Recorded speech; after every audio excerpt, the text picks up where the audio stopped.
We be live. Hello. Oh, that never gets old. Hi everyone. We're gonna be doing Q&A.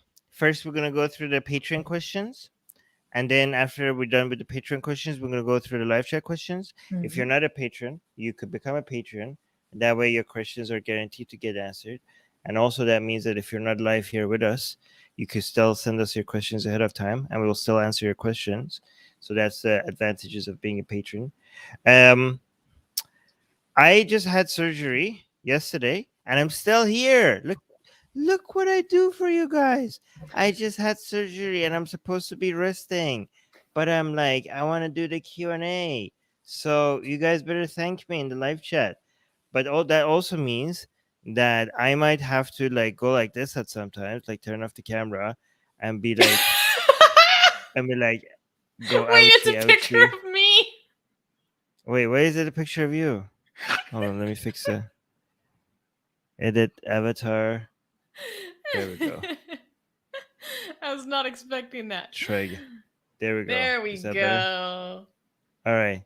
I might like if I am in too much pain, I might like take a few seconds break like that, and maybe like mute my mic and like scream in pain, and then unmute myself. You Unmute myself. are setting the bar too high because I have to get surgery this summer, and I'm not going to be doing this. I'll tell you right now. Yeah. Hell no. Well, mine. All right. Okay, cool. Wait, what was I saying? Yeah. Okay, so basically I'm in pain, but it's okay. You guys are here to distract me with your questions. Actually, maybe that's one of the reasons why I want to do the Q&A is because, this is what I like doing and it will distract me, right? Mm-hmm. Okay. Anything you want to say before we get to the Patreon questions? Oh, no, thank you for joining secular us, rarity guys. likes your picture. Hold on, let me bring it up. This is a sexy picture. Hold on. Change it. This is like Yeah, a look at picture that. of me when I was like in college. Oh, okay. Wait a minute. Hold up. Never mind. Okay, let's go back to this. This is a trap. It's a trap. Okay, never mind. Oh Secularity. wow, Secular Sakai just gave us a manual super chat by boosting our Discord. That's amazing. Oh, wait, you can do that on Discord? Thank you so Yes, you need much. people to like put in money so that you get like more perks on Discord. Wow, that's incredible. Wow. Thank you so much, Secular Sakai. Guys, that's a good Thank you. reminder. Go join our Discord. You can hang out. It's like hanging out with the live chat, but 24/7. Yes. Link in the description, and yeah, there's a whole bunch of Atheist Republic people in our Discord server, so make sure you're there. Okay, if you like these kind of discussions, then it continues on the Discord server. All right, so I see you're starting some questions as they come in. You want to start with the first patron question? Yes, the first patron question is from Secular Sakai asking how many people talk about atheism, agnosticism, and humanism, but not many. Oh, many people, but not many talk about apatheism. How do you even say this? You know how you say apathy? Apathy. Huh. So Apatheism. apatheism. Is that actually what he's saying? Apatheism. And agnosticism. Yes. Can you guys please discuss these two concepts? So I'm not familiar with. I mean, I clearly can't even say it. Like apathies. Apatheism. You know how you say. You know how you I say do know about has, like, agnosticism. Okay, so apatheism. You know how you say you have Apathy. Now I can't say it. Apathy. You know how you say that? Like you don't give a crap, basically. Yeah. So that's basically the same thing. Like basically the idea that you don't basically not giving a crap. That's what that means. Like, do you believe in God? Yes, no. Like something like me. I don't care. Right? Not even bother to think about it. That's that position, right? And that's actually not like a position at all. Like those other things that you're mentioning, atheism is a lack of not having a position. Well, it's not having a belief. I mean, these are I don't think you could compare these with each other, okay? Because atheism is a lack of belief. Agnosticism is not like a belief or a lack of belief, is the degree in which you have the belief. Humanism is a belief system, okay? Um, Apatheism is an attitude. These are okay. So one of them is a lack of belief. One of them is the degree of a certain belief. The other one is a belief system. Apatheism is an attitude. Oh, agnosticism, that's a belief as well. But what do you think? Okay, so Well, I don't. my idea of what agnosticism is that Mhm. it's saying that the concept of God itself is like meaningless, like it's nonsensical, so you don't even engage in the question because it itself is contradictory and doesn't make any sense. Is that my one Yes, friend who's an agnosticist, that's how he talks about it. yeah, which is very interesting. It's very interesting because I think that about agnosticism. Agnosticism. I can't even say it. Okay, they came up with this name that is hard to pronounce. Say it again. Agnosticism. Okay, but they are hypocritical because their belief is actually the one that doesn't make any sense. Okay, hold on. Let's bring up the definition. Agnosticism. Did I say it right? The idea that the question of the existence of God is meaningless because the word God has no coherent and unambiguous definition.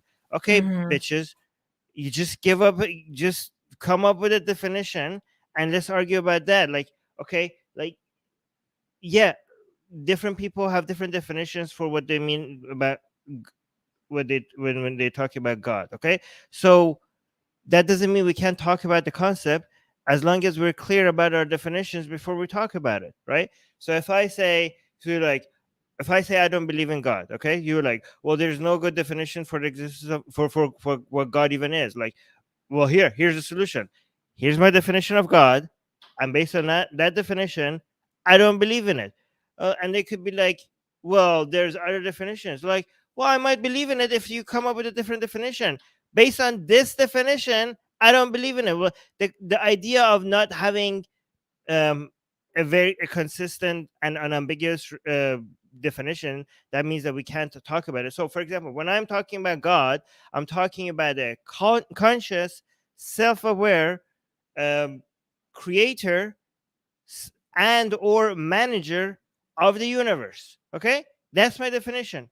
If your definition of God all of a sudden is love, okay, then I believe in your God. Okay, like I don't know why you're calling it God. We already have a word for it. It's called love, right? If you like, oh, I think like mathematics is God. Okay, that's your other definition. Okay, I guess I believe in your God because mathematics are real. But again, that's weird. We already have a word for mathematics. You're like, oh, I think the laws of nature is God. Like, okay, I believe in that God as well. But also, you're an idiot as well because we have a name for it as well. Most people, when they're talking about God, they're talking about the conscious creator of the universe. Okay, historically, either creator or manager. Okay, conscious creator of the universe or manager of the universe. Okay, so that's what most people mean. That's the definition I'm going by. There's no ambiguity in that definition, and that's what I mean when I say I'm an atheist. I'm talking about the lack of belief in that. And these idiots who keeps talking like, oh, you know what this is about, this whole being this word that I can't keep pronouncing again, agnosticism, right? They're just saying that because they want to be cool. They want to like, I'm above you guys. Like I'm not a theist or an atheist. You guys could go talk about your God. I go talk about more important thing. You know, first of all, it's not you're an atheist, idiot. Okay. So we're like, you can't talk about it because there's no good definitions of it. These are just atheists who want to be cooler, who want to be stand out as different from other atheists. Okay. Once I come up with a definition of a God, if you don't believe in that, then you're an atheist. You could act all cool. It could be like, oh no, I'm special because I have this other name that you guys don't have. Okay.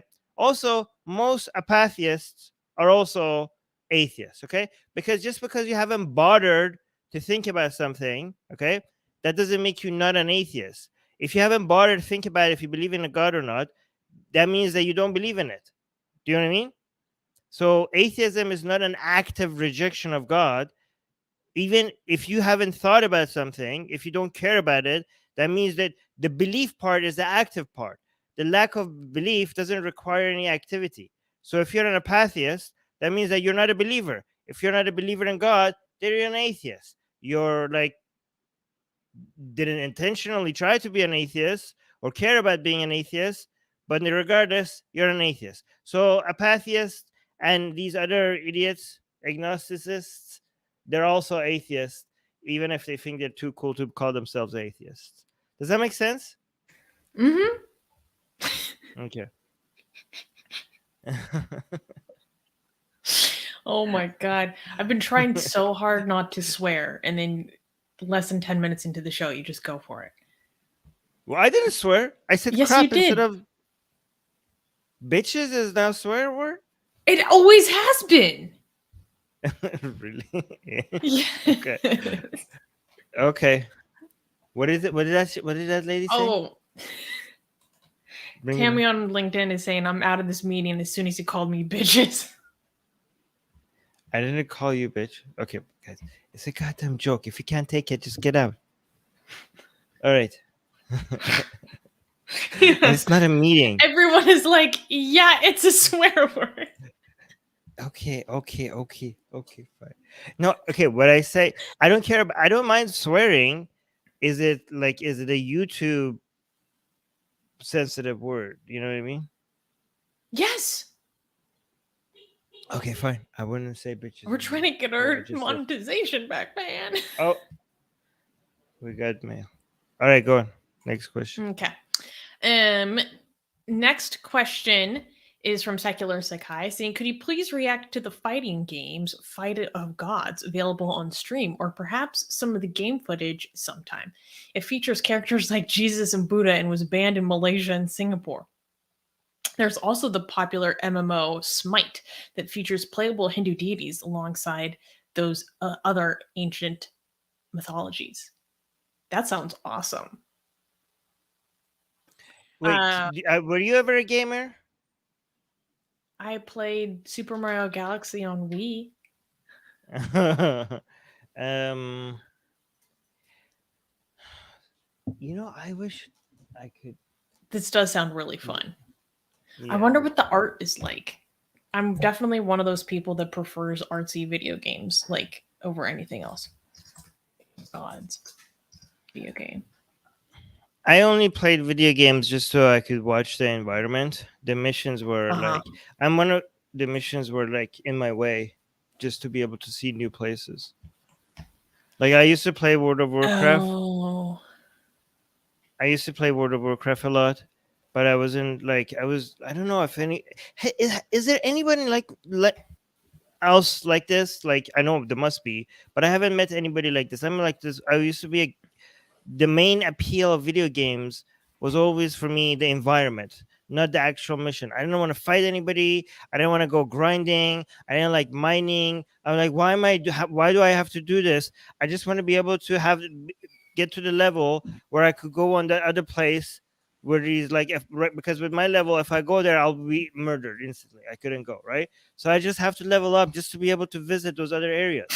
So everything I did was for me like I remember like spending like hours and hours playing video games, and the missions, like the fights, the raids, the dungeons, none of that was ever fun for me.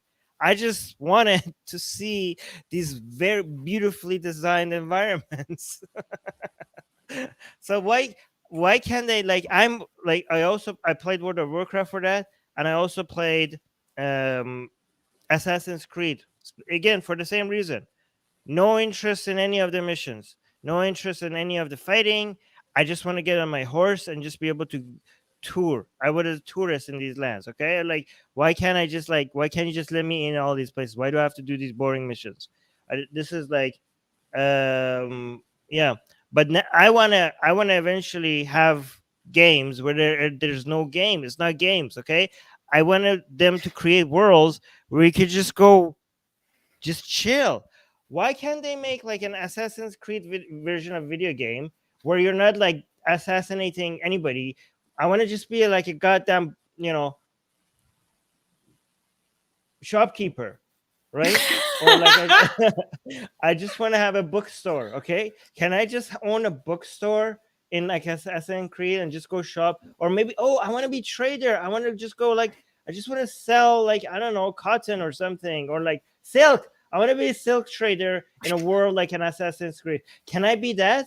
Like, why don't they have that? I just want to walk in the streets. I want to like, I don't know. Yeah. You want like Why don't Animal they- Crossing, but in an Assassin's Creed environment. Yeah. I don't know what that means, but okay. Animal Crossing, you just like go to different villagers, you give them what they want, like you do tasks for them, you trade them with them for stuff. Some people are saying there are games like this, Armin, but not with the same beautiful. I think like the top, you know, A games, like the best beautiful environments, are not.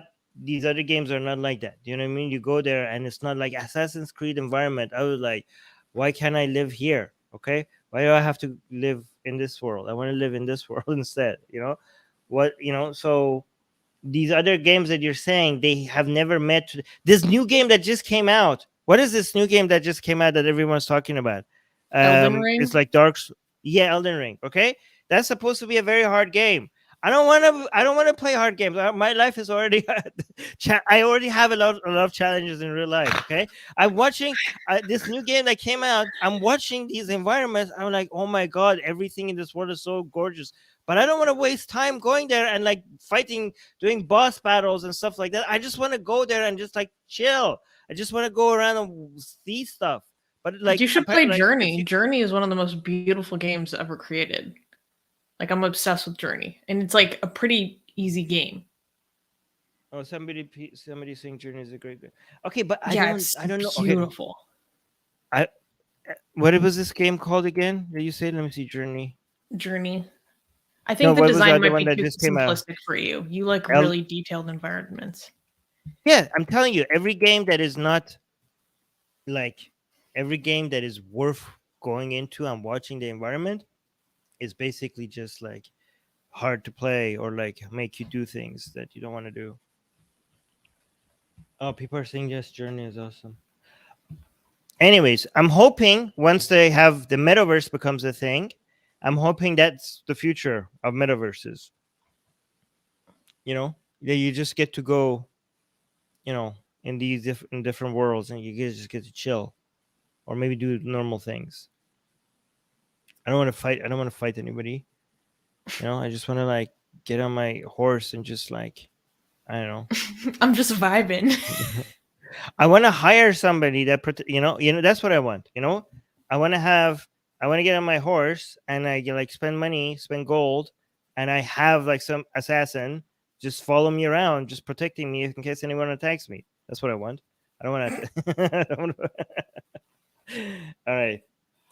As somebody saying, are you into VR, Armin? I was initially when it came out. I would tried it for a while and I got headaches. I'm waiting for better devices and better environments. Yeah, we'll see. We'll see. All right, let's move on to what was it? Did we even answer the question? What was the question? Well, yeah. Do you want to react to these fighting games? Oh, fighting games. Oh yeah, maybe you should do that. Do you want to do that? Maybe yeah, I was looking up kind of the gameplay, and it's not the kind of gameplay that I like. Like, I would not be very interested in it personally. Because Smite seems more environment rich than Fight of Gods. So that would probably be more interesting. Oh, it came out fairly recently. Okay. Cool. Okay. All right, let's move on to the next question. Next question is from Secular Sakai. Should the religious term kafir be used to refer to non-believers be discouraged by atheists and ex-Muslims given its other volatile meaning as a variant of the N-word in South Africa when spelled with 2 Fs? I've noticed reactions to its use in almost any context to be similar, and some have even been arrested for saying this. And then ask about the Cape Town channel and if it's too controversial. Well, in South Africa, they just had a really draconian internet censorship law come down like super draconian. So actually, our Cape Town consulate channel is going to be on pause for a little while we figure out Wow. to what extent this could be a liability for the people who contribute to it, because it's so severe and also like in practicality unenforceable. But in relation to the K word, as it's known in South Africa, like you could be prosecuted for using that word since like the early 2000s, I think.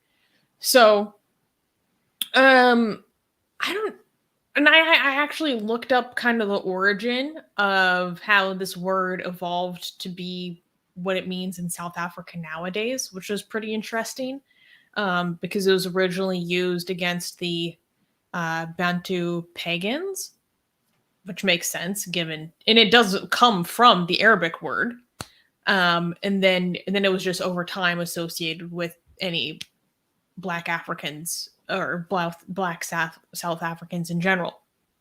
Um, I don't know about this, Armin. What do you think? I think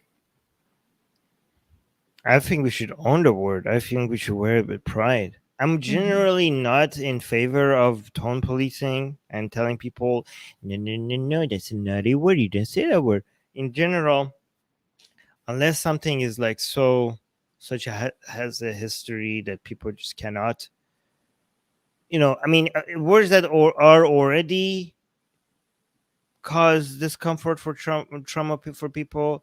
I mean, those already belong in a category, but if it doesn't, why do we want to move it into that category and have more reasons to tell people how to speak and not to speak? Like, why would we do that, right? Well, no, they're Like, saying add it the list. already does in South Africa. It already is the Well, equivalent of don't the N say. word.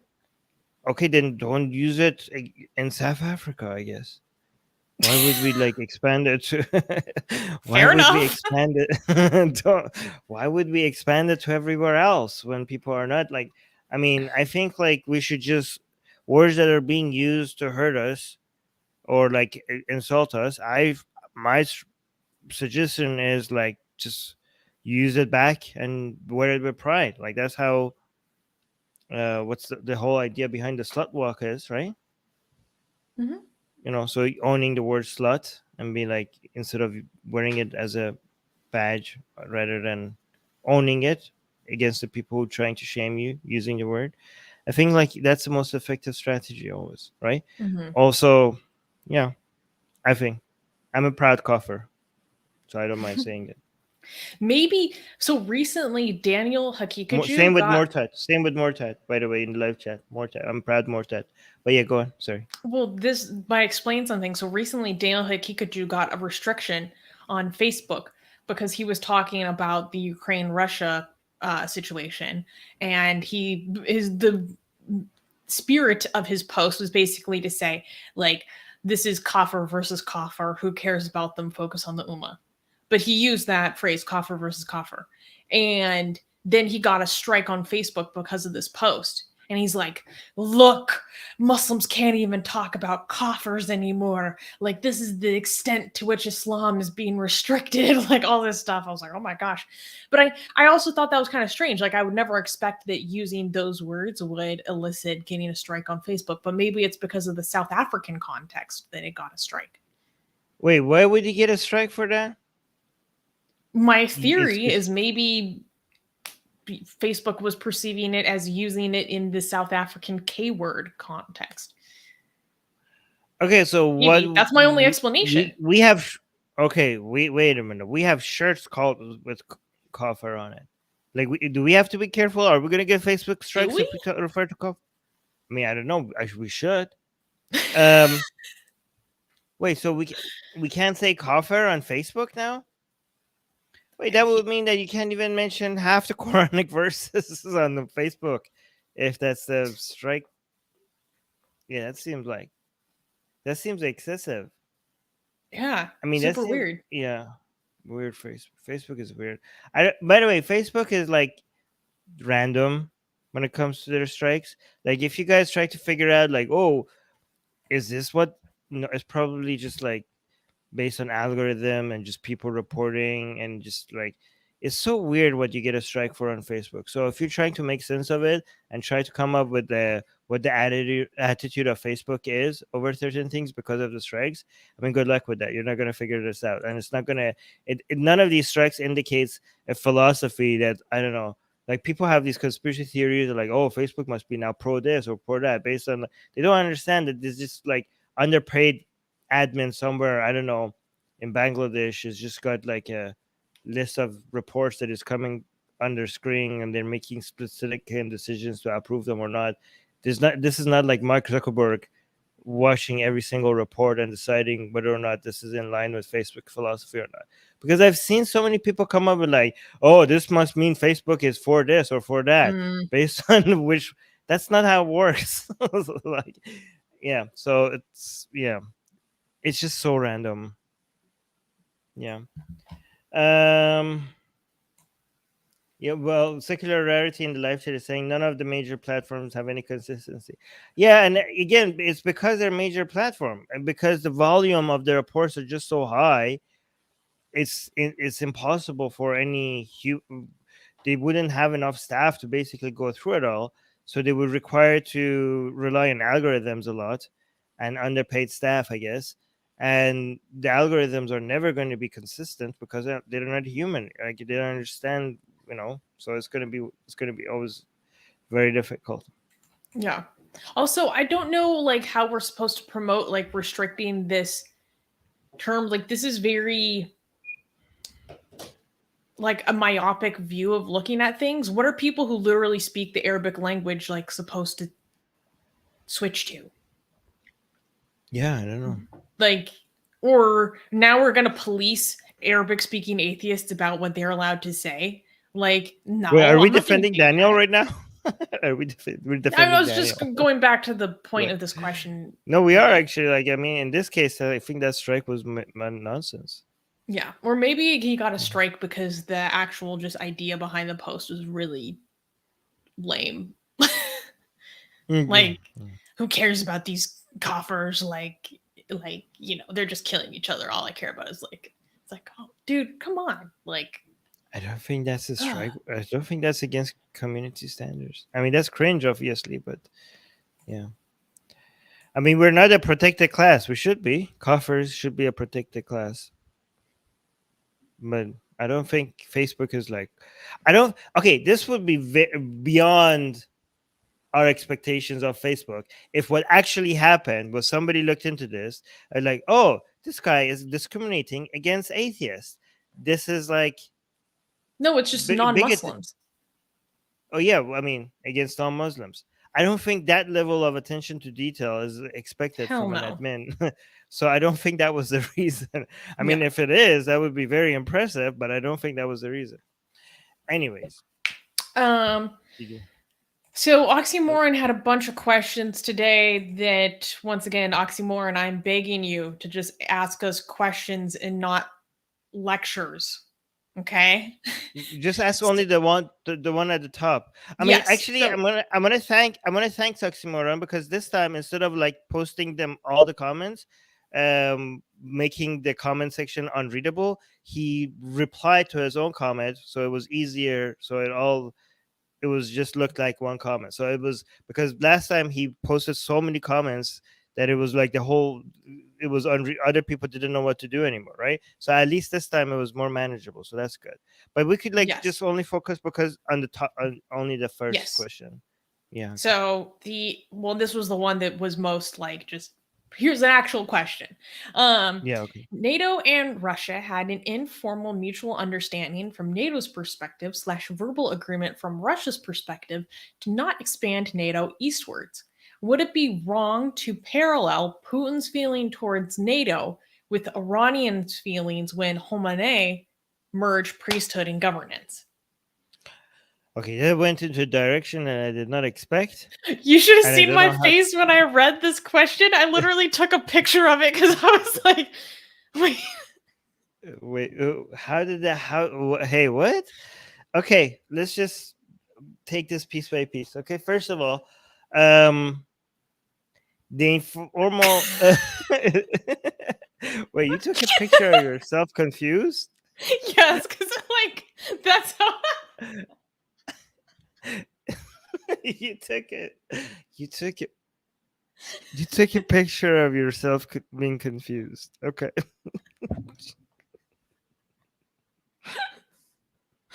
Oh my god. Um, you were like, I am so confused that I need to capture this moment. I need to capture the level of confusion that I'm having right now. Oh my god. Oh my god. Oh god, that's amazing. I'm sorry, continue. Okay. Okay. Okay. All right. I don't know.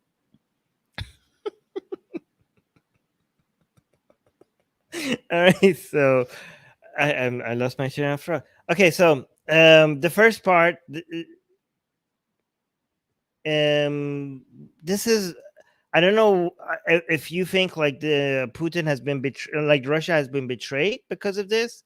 If you don't, if you have an informal like understanding, that sounds very just shady and up in the air. Okay, this is not any. You didn't sign it. There's no written paper. Like there's no written agreement. So there's that. Okay, but what was actually more official. So I don't think NATO did anything wrong expanding eastwards, saying like Gorbachev like said like, oh, they promised me not to come east. Like, how? First of all, either you're lying or you're such an idiot. Like, what kind of a politician comes up with like agreements without actually putting it on paper, right? And rely on international agreements that we just like talked about it, like, okay, sure, buddy, right? So that is their fault, okay? And all, but on the other hand, Putin, I mean, Russia had an agreement with Ukraine over them never attacking Ukraine or and respecting their borders. That was an formal agreement. This what you're referring to as an informal agreement, when Ukraine agreed to give up its nukes in return for the agreement that Russia will never attack Ukraine and respects its borders. That was a formal agreement. So how every time somebody talks about this like this informal agreement that NATO had with Russia, and therefore Putin is somehow justified, maybe I'm not saying you're suggesting that, but that seems like what people are suggesting for Putin to be like worried and aggressive and wanting to attack Ukraine. They don't mention the actual formal agreement that Russia had with Ukraine over giving Ukraine giving up its nukes. Okay, so that is a lot more recent and a lot more formal. Okay, that's a way bigger of a backstab than what people are talking about. And yeah, people are saying absolutely right in the live chat. Thank you. I appreciate that. So now the second part of the question is just: would it be wrong to parallel Putin's feelings towards NATO with Iranian's feeling with Khomeini merge peace? Okay, priesthood and governance. Not really, because Iranians people's feelings over Khomeini merging priesthood with governance has mass executions of Iranian people mixed with that, right? And I don't know how these two even relate. Are you just saying one of them is a betrayal and the other one is therefore? So you're just saying they're loosely they're connected just because Khomeini? I think you're saying Khomeini like betrayed Iranian people because he promised them that once the revolution in the 1979 revolution is over, he's going to step back and the mullahs are not going to rule and he's going to let the other people rule. But then once the revolution finished, then he maintained power and the mullahs started ruling. You're saying that's okay. If they're relevant, you're just saying like anybody. Okay, if these two are relevant and they're parallels to it, just because one of them people are going back on their promise, then it's also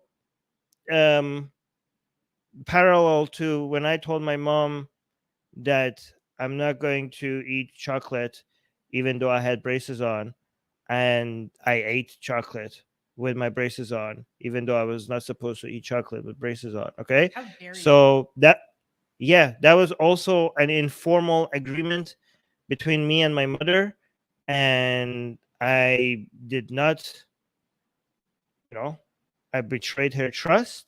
So if you want to create parallels between people saying something and doing something else, then this is also parallel to that. Okay, these three things are very similar. Okay, NATO expansion, the mullah regime not giving up their power after the 1979 Islamic Revolution, and me eating chocolate with braces on, even though I told my mom I would not. Okay, so that's how they're all related. I don't know, like, this question is meant to be like, I think this question is designed to make Iranians at least feel justified, make feel like Putin was justified to do this by reminding them, like, how do you like to be betrayed? Oh, that's what he's trying to do. Okay, so he's trying to be like how it feels to have someone go back on their word on you. Yeah. Don't you guys remember when Khomeini promised you this, and then he betrayed you, and he didn't keep his promise? So Putin is feeling the same thing right now. Poor Putin. Oh, poor Putin. He's sad. They promised there's going to be no NATO expansion, but there was NATO expansion.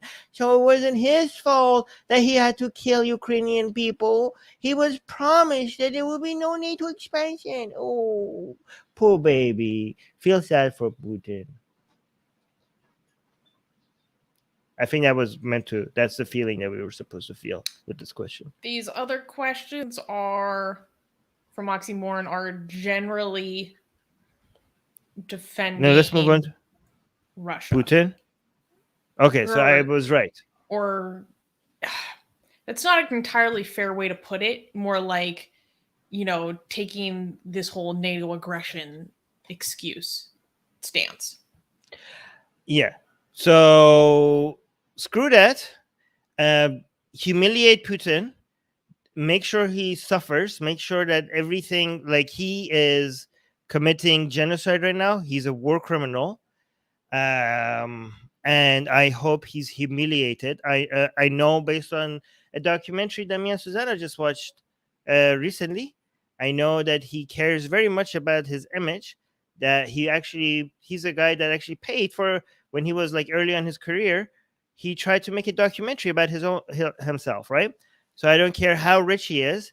I hope that he's embarrassed. The whole world is seeing him as a madman right now. So I hope he feels humiliated. I hope he sees how big of a pathetic, weak, little, insecure dictator he looks like right now, right? Because the Ukrainian people are suffering because of this, right? And you know what? NATO should expand. NATO should. Putin is showing how justified NATO expansion is, right? I wish Ukraine was part of NATO, but I don't think that's going to happen. So I hope Ukraine becomes part of the EU. That's more likely to happen. 3 different countries to try to apply for EU membership: Ukraine, Moldova, and there was a third one. There was a third country that is just and 2 countries that weren't thinking about joining NATO are now going to be are more likely to join NATO, like Sweden and Finland. Sweden, my God, is going to join NATO. So, I'm very much in favor of European military being more aggressive. I think it's a great balancing act to United States. I don't like the United States being the main source of, like, I'm enjoying this increasing in funding in the military forces of European nations.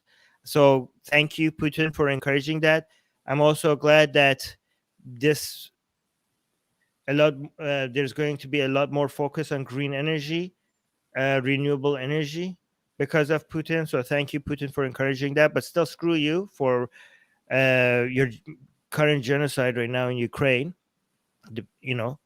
But yeah, the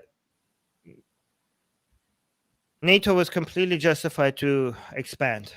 In fact, all the way to Russia's borders. And everything we're seeing right now shows that NATO is completely justified in everything it's doing. And I'm glad that NATO is becoming more and more popular. I'm sad for the Russian people who have to pay the price for Putin, but Russia needs to be crushed right now, and it's going to be a lot of collateral damage. But Russia needs, but there needs to be a message needs to be sent to the rest of the world that even if you have nukes, the world will unite against you if you behave like this. Yeah. People are correcting me. The third country was Georgia. Thank you. Oh, really? Yes. In the past week, it's crazy. I'm becoming a little bit more in favor of an EU army, because I didn't like Macron's suggestion of an Yeah, EU you went after army him for that, but I actually think it's a good idea, especially as an American citizen. I would love if other countries frickin' step to the plate, okay? Maybe, I mean, it's unlikely. Trust me, I know. But maybe it would free up a little bit of our budget so we can actually get some, more social welfare services. That'd be nice. Yeah, but they could. That would be nice. Okay, that would be nice if other countries frickin' stepped up and started pulling their weight. Now, I do understand your main criticism has to come with Macron's timing of it, because the timing of it was very divisive. But at the moment, no, okay, but they could step up their contribution even within the NATO framework. They could just contribute more to NATO. They could have done that. So my problem with Macron's suggestion was that it's dividing the West. It's like moving away from United States at a time where Western European countries, Japan, South Korea, Taiwan, not Hong Kong anymore, RIP Hong Kong, and Canada and United States and Australia, at a time when they need to be united against the forces of tyranny that are rising everywhere in the world. Macron is coming like, oh, let's be separate. Like, let's move away from the US. We can't rely on the US. This is the Trump problem, right? I mean, Macron was right. Like, we can't rely. I mean, it's weird that Macron never said we can't rely on the US during Trump, but he said that during Biden. Like, honestly, like Biden, the person that is actually managing to unite the Western powers, like, now you're saying that. Okay.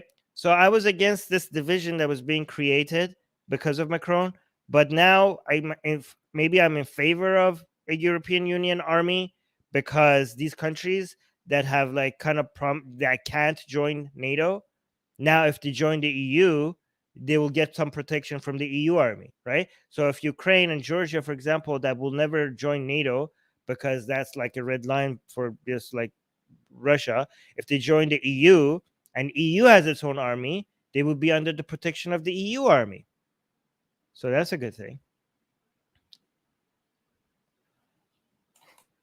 Wait, Kala is bringing up this moment from the State of the Union. It has been days, and I am still laughing about this. So for those who don't know, during Biden's State of the Union address, he said, Kiev might be surrounded by tanks, but Putin will never take the hearts and souls of the Iranian people. Oh my God. That was...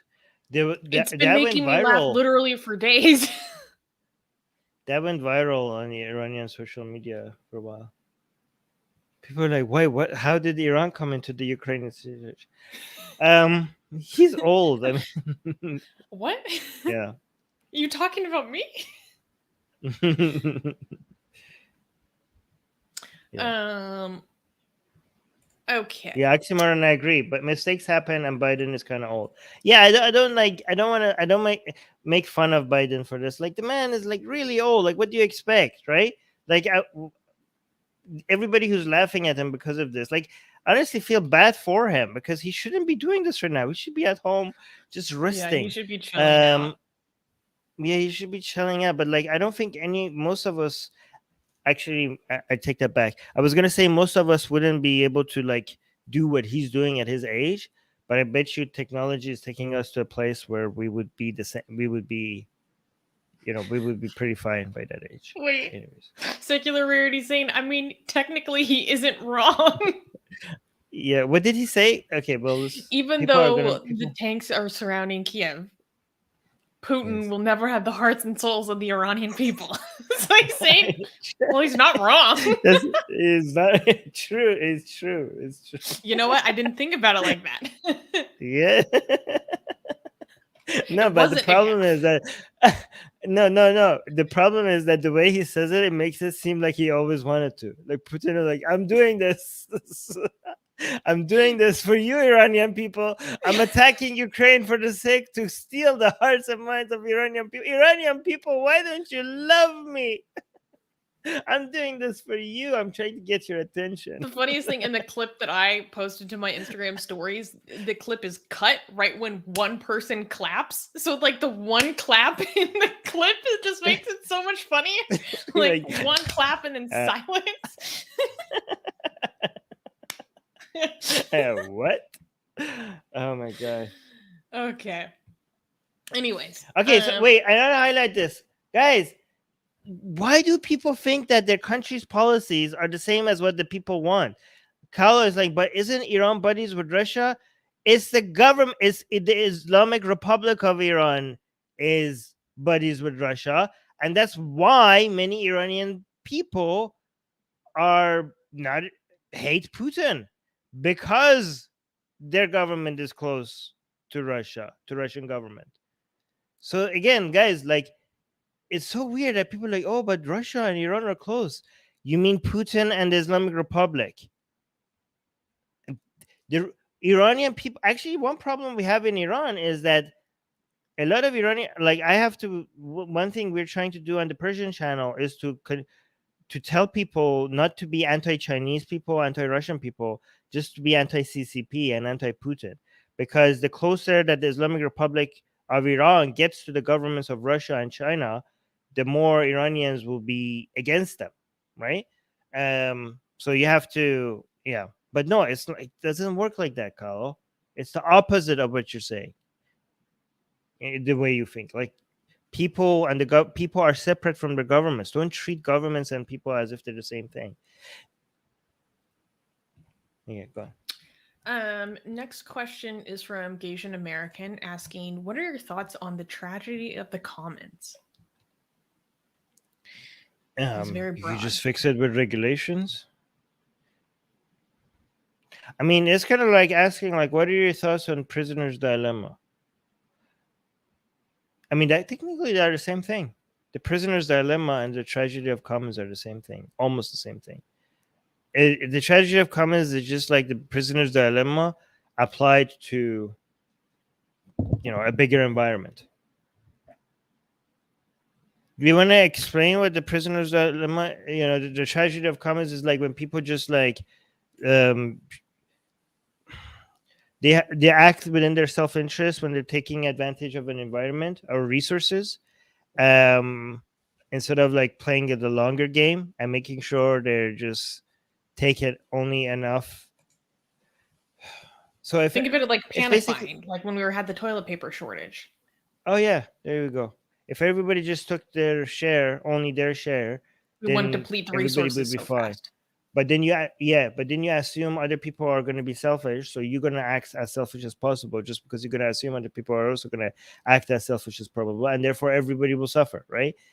But if everybody just came to the agreement, let's just behave properly, then everybody would benefit. But if you assume that other people are not like that, you're also not going to behave properly, right? This is why, like, if you, but again, nature has a solution to this, and society has also a solution to this. Nature has a solution to this by creating senses of sympathy and fairness, and then in more advanced animals like human, sense of tribalism, right? And societies come up with solutions like laws. You don't get to pollute the river. Everybody gets this share of the water. Everybody gets this share of the land for their cows or goats. Easy. Like, I don't. The question needs to be more specific. Thoughts on tragedy of the commons. Yeah, there's a solution. The solution is regulations.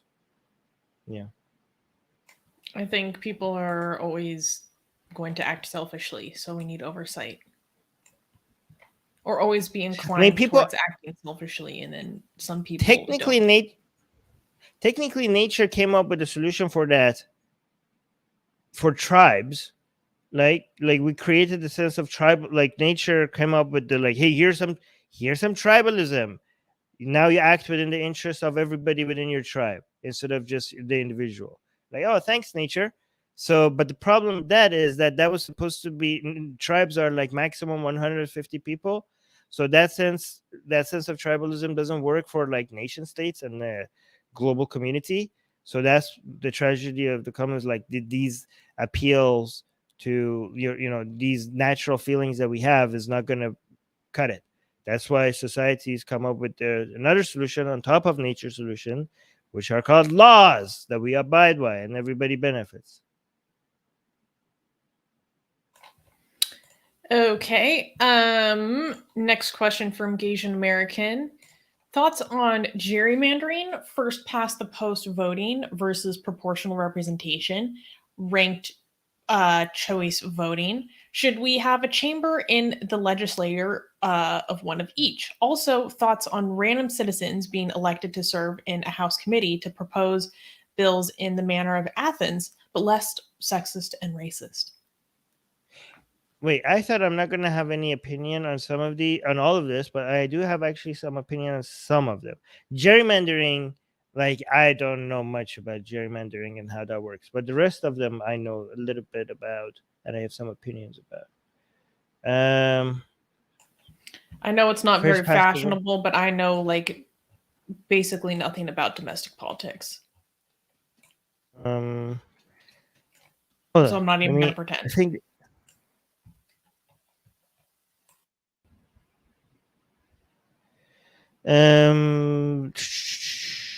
Yeah, I don't know about the first two. Proportional and representation of proportional representation or ranked choice. Yeah, I don't know. I remember studying these in college in game theory class and looking at different ways of elections and voting and what the weaknesses and strengths of each, but I don't remember much. I just remember like each one of them has their own advantages and disadvantages. So I don't know the first part of the question. I don't know how to answer it because I don't remember my studies in school.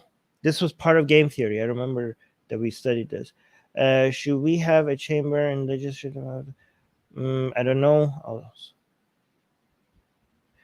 Serve in House committee to propose bills in manner. No, that's okay. So I could only answer the. Let's both just answer the last question, okay? Because it's easy. The last question is like pretty stupid. Like, no, obviously not.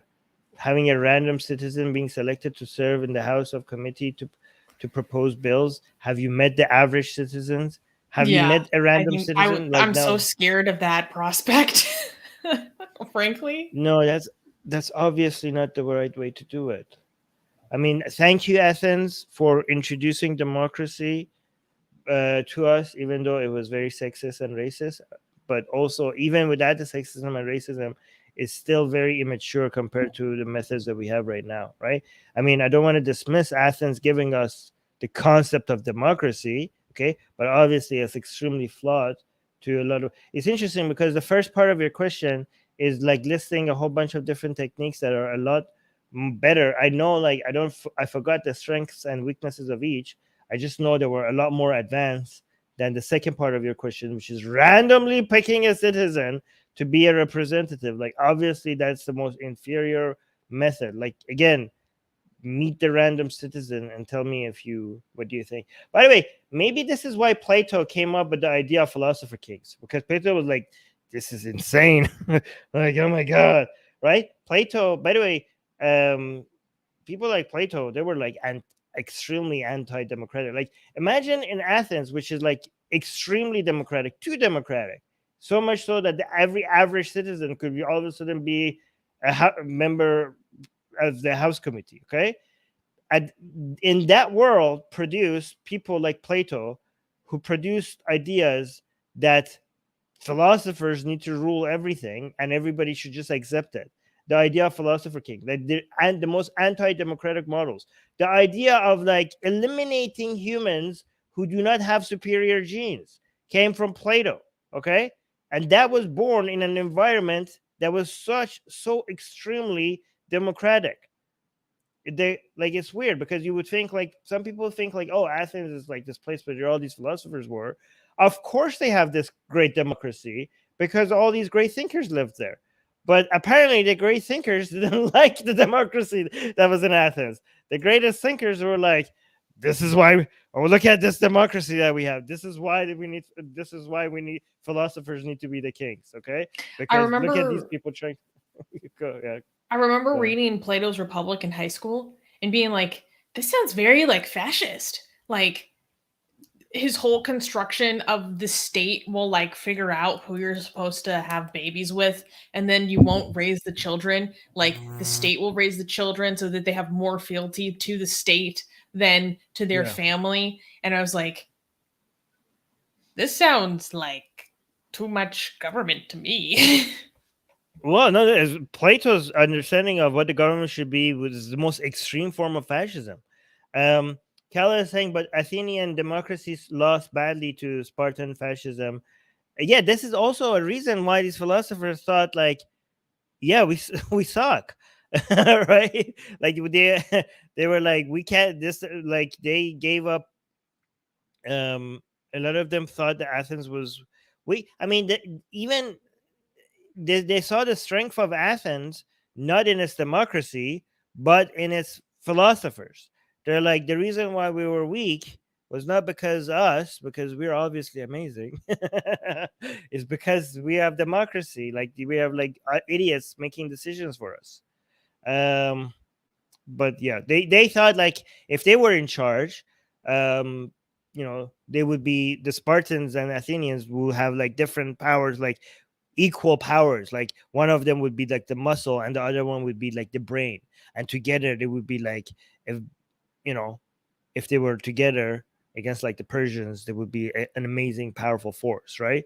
But they're like unfortunately, the philosophers are not the powerful force they could be because we have democracy.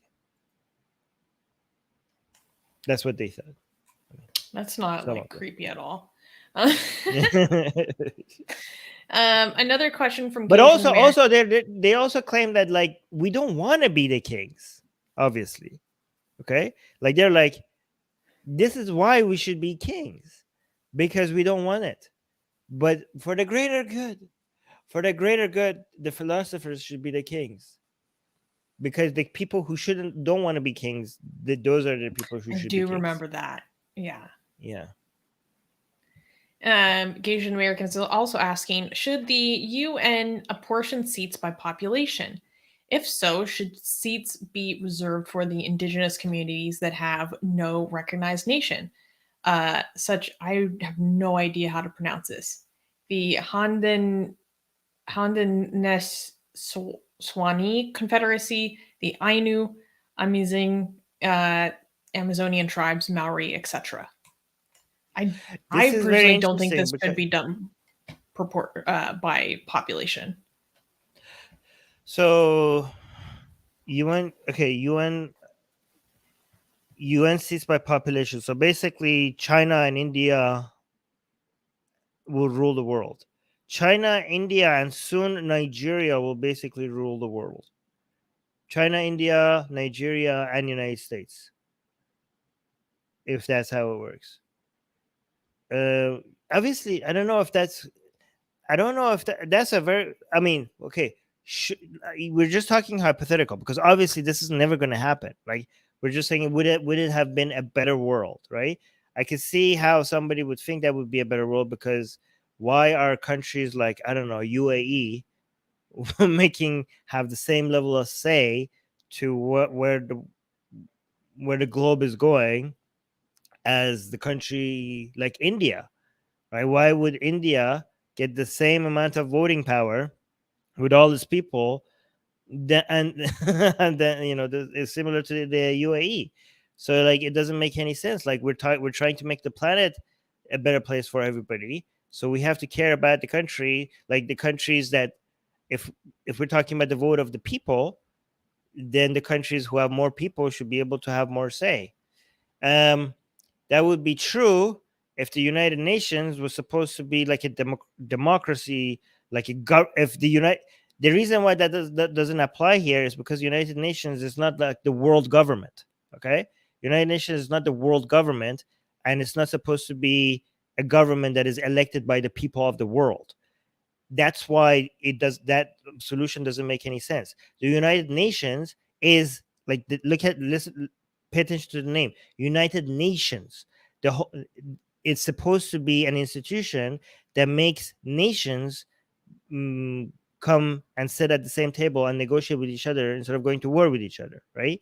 So given that it's the role of the United Nations is to be able to create communication between nations and make nations have peace with each other, it makes more sense for each nation to have the same say, or else they wouldn't be coming at the table, right? If bigger nations had bigger power, then the United Nations would be a place for bigger nations to tell smaller nations to submit, right? And that's not the role of the United Nations. It's supposed to make everybody behave, everybody respect each other's borders and integrities, and not go to war, and basically come have agreement. Each nation have an agreement. Like you want everybody to come at the table, so you have to motivate. So you have to give them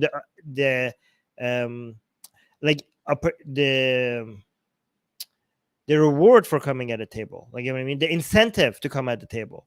If you're saying that this is a nation where bigger nations have more say than smaller nations, then the countries in the world. So you have to understand, the United Nations is an agreement that all the countries in the world have with each other, right? Why would all these smaller nations be incentivized to agree to the agreements of United Nations, to even be members of United Nations, where it's just a place where they're told what to do and they have to accept it? So you have to incentivize them to come sit at the table, or else United Nations wouldn't even be a thing, because everybody who's a member of the United Nations is willingly coming there because they think there's a benefit for them to be there, right? So the whole thing will collapse if you don't offer that incentive to them. However, your complaint is, if this is if some people's complaint is very interesting, because I hear that from pro-regime Iranians, because countries like the UAE, Qatar, Bahrain, these were all part of Iran at some point, right? And now they're like, look, the British came and they just took all these and they made all these tiny little countries, and right in our doorstep, right next to us, and each one of these now has a vote on its own. We had this great empire, and we have now one vote, and all these little countries that they basically separated from us have their own one vote that these Western powers are using against us, even though they were part of Iran at some point, right? You know what I mean? You have this big giant empire, and you take one small part of it, and you have the same vote as the rest of it. So they're like, this is very unfair to us. Like, you basically created these little made up nations as a way to basically put us in our place, right? So that's the claim here, okay? But that's bullcrap. I still think they should all have the same amount of vote, because messing with borders is dangerous, okay? Yes, there are examples of borders changing, especially if it's a result of a referendum where it's peaceful and everything is fine. But given the history of the past 100 years, we know that not respecting the borders and not acknowledging the integrity of each country's borders is going to lead to bloodshed and a lot of misery. You have to have a place. And by the way, a lot of people keep saying, oh, UN is useless. UN is useless. UN is not useless at all. UN has contributed so much. These people expect so much from the UN without realizing that without the UN, we wouldn't have a place for all these nations to come to with each other, right? The amount of peace that we have had ever since we had UN has been unprecedented. Never have we had enjoyed this level of peace throughout human history. Okay, people are like, oh, why can't UN do this? Or what? With what army? Okay, United Nations doesn't have an army. It's already a lot better than not having UN. This is the only place we have the only framework. But that's nothing. Okay, that's not the main role of that's insignificant to most countries' armies, right? If you want serious armies, you have NATO, you have United States, right? You have stuff like that. But the main role of NATO is to provide a framework where countries come and speak with each other, okay? And even if they fail time and time and again, without that framework, you wouldn't even have those negotiations. You wouldn't even have that framework. You wouldn't even have that set of preset agreements where you could use as a framework to continue discussions from that, right? It would be absolute chaos without United Nations, right? I don't understand if people understand. I don't know if people understand how valuable having, even if it's flawed, even though it doesn't always succeed, having a framework where you could build upon negotiations on is priceless. Like most people who complain about UN have no idea how much security and peace they enjoy because of it existing. Yeah. Wait, what? What do you think about having representation for indigenous groups that don't have a recognized nation? I think that's potentially a very interesting idea. Yeah. The second part of this question is about representation for indigenous communities that don't have their own nation or that's not recognized. That sounds like a good idea, and if it's not, it's because I haven't thought about it. But it's just like first glance, not thinking about it too much or deeply, or not considering its complications.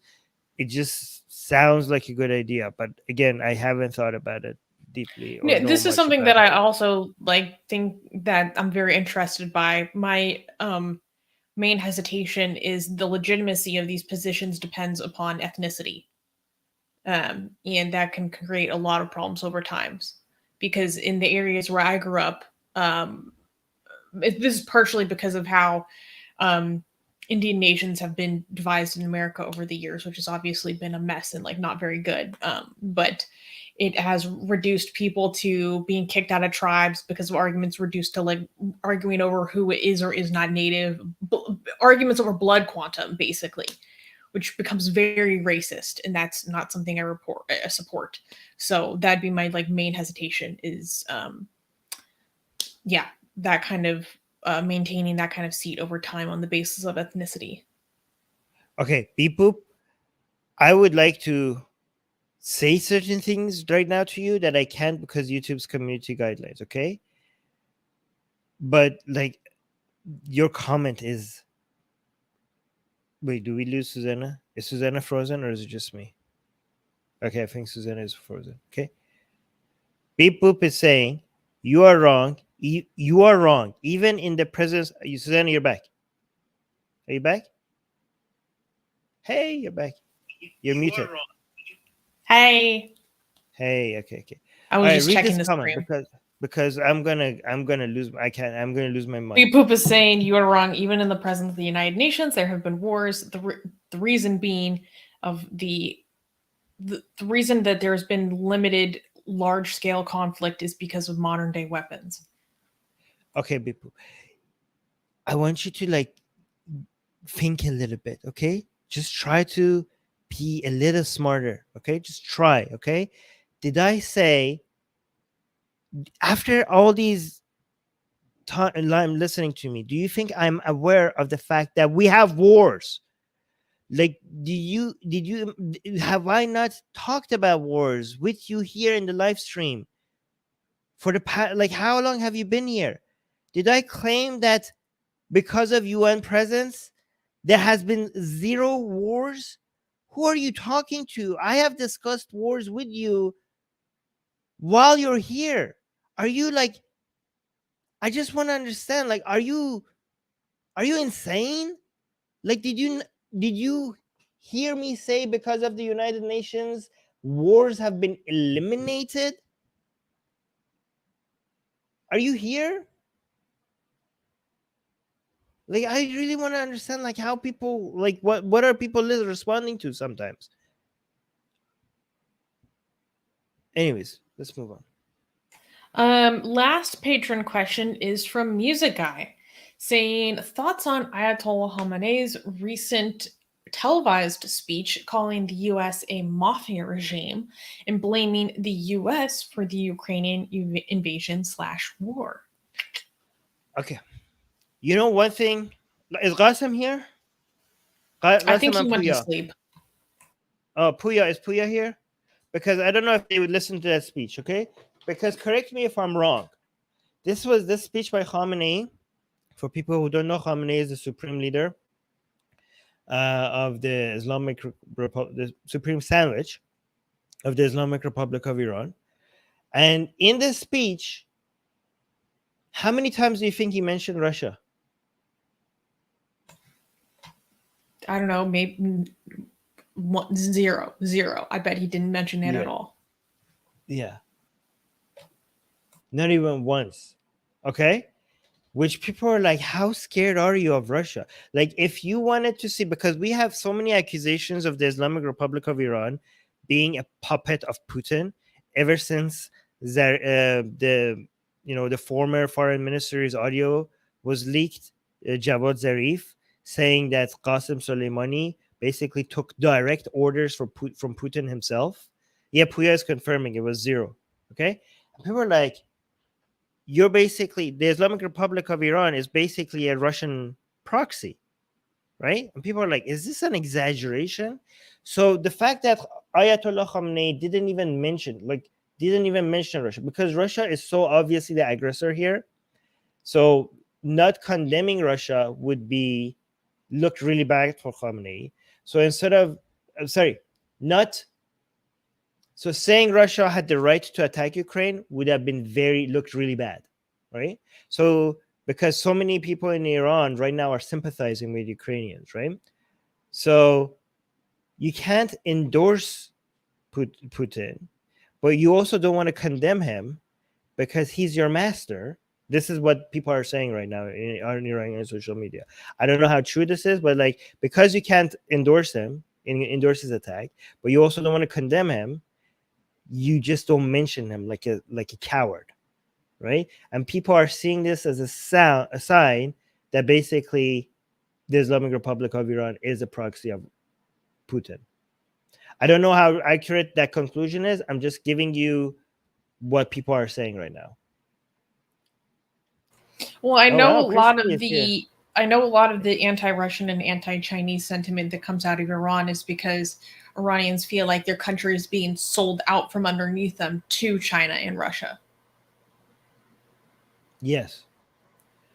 Yeah. Especially because the Islamic Republic of Iran constantly brags about being independent, being self-sustaining, being resisting against other countries' involvement, right? But that, and by is to the people like, oh, we're strong, we don't need the world, we could, like, we're self-sufficient and all of that. And like, you just against the West because, and they forced you to be like, because of the sanctions, they forced you to talk like this, but you're selling everything to the Russian government and the Chinese government. So you're just just because you're anti-West, that doesn't mean you're not selling all our resources for cheap to other countries, because you're basically doing that to China and Russia. So a lot of people are like, this whole acting like you're strong and independent, you're not independent at all. You're just a plaything of the Chinese government and mostly the Russian government. So yeah. And another thing about this speech that was very interesting is that Khamenei was claiming that the Ukrainian leaders have lost the support of their people. The Ukrainian officials have lost the support of their people. And this is what happens when you lose the support of your own people. I know you're confused. You should be very confused. Isn't that why they had a revolution in 2012, 2014? No, he's saying now. He's saying now. Which is weird because the Ukrainian people have never been more united, than now. Like, they're like, the support for their president is like 90%. And he is the one who has lost the support of his people, while claiming that, oh yeah, this is what happens to Ukraine when people lose, like, like, are you serious? Like, how self-aware are you? So wait, so because they've lost the support of their people domestically, a neighbor invades? No, okay. So because of the people, because of the leaders have lost touch with their people, they became a puppet of Western powers, and that's what happens when you are. And the United States has, because they have become a puppet of Western powers, they pushed you. The United States pushed you towards war. Oh wow.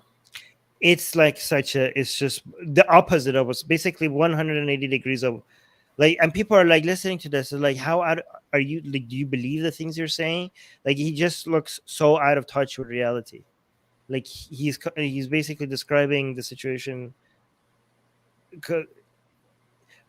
you know, one, like, it's as if he's living in a different world. It's unbelievable, and he's like the supreme leader of Iran. That's wild. Well, he wouldn't be the only world leader that seems to be out of touch with reality. So, yay. Oh, you're muted. Read some comments. I'll be right back. Yeah. I'll go. Well, that was the end of our Patreon questions. Now let's look into some live chat questions. Guys, if you haven't asked your live chat questions already, you're free to do that now. And if you would like to get the special treatment during our Q&A streams, you can sign up to become a patron on our Patreon for as little as $1 a month. Link in the description. And, you answer your questions first. And you also get all of our sexy Blasphemous art.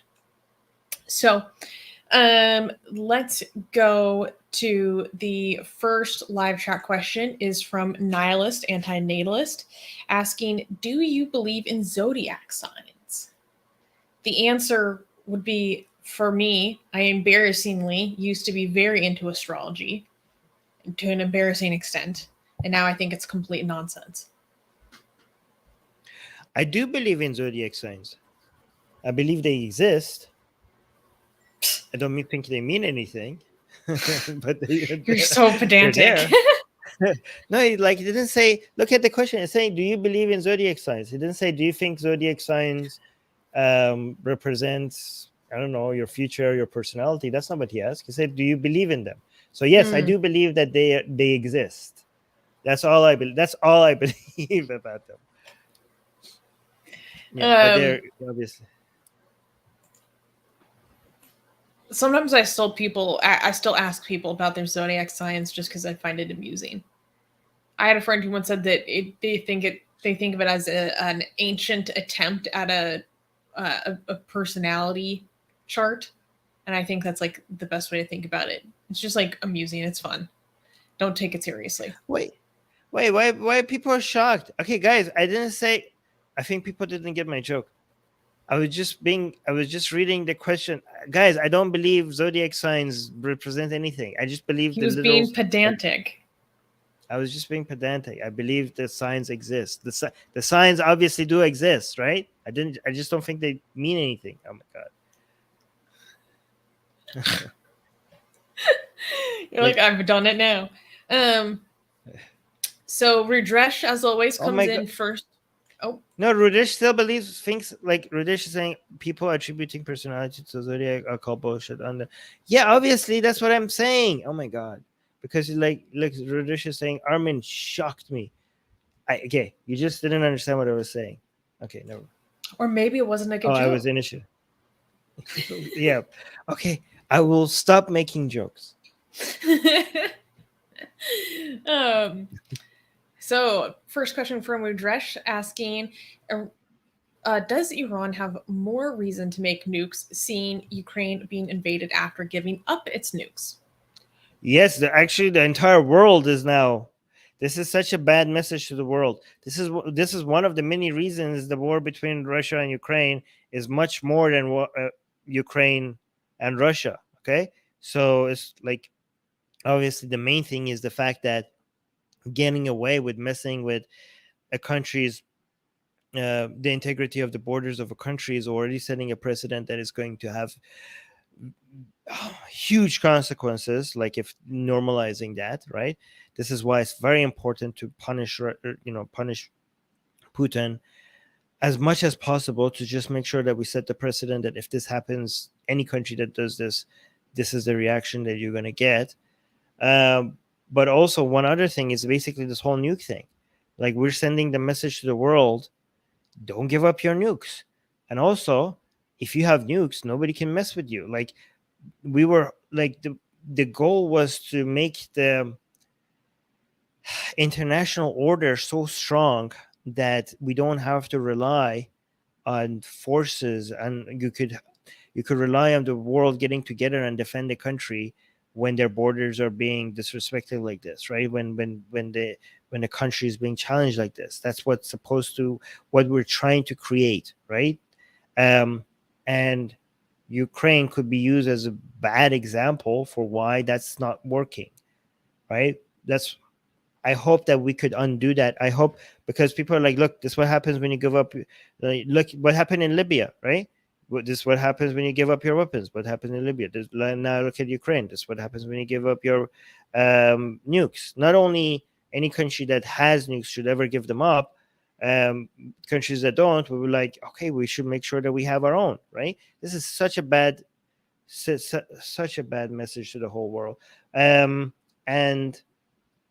it's important. That's why it's important to crush Putin right now, because we want to make sure that you say, like, we have to, the counter to that should be that if Russia didn't, like, if your enemy didn't have a nuke, the world would be more united in defending you. Okay. And also the message, so don't think like this is going to happen to you. Not necessarily. Okay. But also, we have to show that even if a country has a nuke like Russia, that doesn't mean that they cannot be crushed. Okay. Maybe we can, there's no way that we could go to war with them, full out war with them, direct war with them. That's not what that's out of a question. But there are other ways where we could punish a country. Just because we can't go to war with them, that doesn't mean they're going to be safe, right? So we have to make sure that that happens. So the appeal of getting a nuke.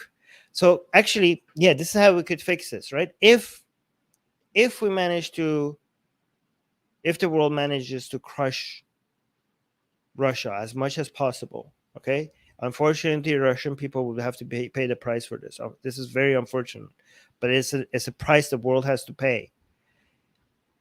Then the appeal for nukes will become less, because look at what Russia. Look, if Russia's economy keeps crashing, the message to the world would be, look what good nukes can do for you, right? Look what good nukes can do for you. Like, Russia has nukes, but look at the people. Look at the way they live.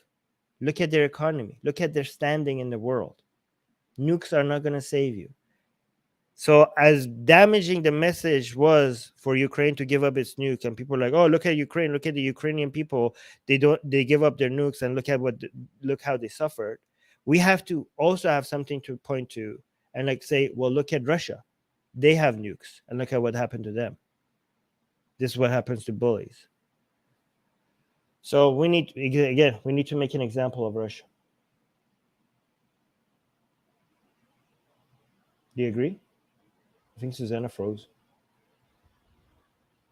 Susanna's connection is horrible. Let me see what you guys are saying in the live chat while we wait for Susanna. Oh, Susanna's back. Two-bit Susanna. Hey, oh no. you're back. It's okay. Should we go to the next question? Yes. Okay. Rajesh asked a bunch in the beginning, but we should switch on and off from him. Otherwise, it wouldn't be fair. Right. Oh no, see you walking around like it's a funeral is asking, what is your daily routine? My question. By the way, I'm a big fan. I'm an ex-Muslim from Sudan. Well, hello to Sudan. Awesome to have you here. My daily routine is I wake up, I make myself breakfast, I work for 8 hours. I sometimes, like, when I have to, I take a shower. And then I work on Atheist Republic stuff until I go to sleep. Do that every day. Yeah, I wake up, I catch up on the news, I finish the content that I'm supposed to finish while I'm making my food, while I'm eating my food. I have a very strict diet on my food and my content. Sorry, not just my food. I have a food diet, and a content diet. Right. So I am very strict on what I eat. So I make my own food.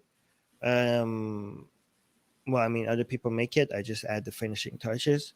Very, very picky about that. But I'm also very, very picky about what I select to consume during the day, because every time I'm watching something or listening to something, that means that I'm not listening to something else, right? So when I'm picking the videos or the podcasts or the anything that I'm consuming, I have to ask myself whether this is useful to me. Not just whether this is useful to me, but whether or not it's the most important thing that I need to watch, right? So the opportunity, I take into account the opportunity cost, right? So every video I watch is coming at the cost of other things that I'm not watching or other things I'm not listening to, right? So I come up with the list of, I look at all the things that are showing up. I have managed my feed in a way that everything that is coming is a potential useful content. So I don't like consume like just content that is just only supposed to be entertaining, that are not valuable. Like if that happens, I'm like wasting my time, right? So I look at all the videos that I've downloaded for watching, and then I know that the list is longer than I want it to be, so I go through it really fast, decide what to take out. And there's so many videos or content that I want to listen to, but I know that I wouldn't be able to, so I have to pick. Like, I look at all the other things that I've downloaded, so I remove it. I try to come up with a list of 10. Even though I always try to do that, it ends up being 15 for a reason, like because there's just too many important things that I need to listen to, and I listen to all of them on double speed. I try to get that done before I meet with Susanna. So I have all that content out of. So when I meet with Susanna for work, I try to just focus on work. But so many times I haven't finished that, and I have to continue watching those content before I could actually properly start my work.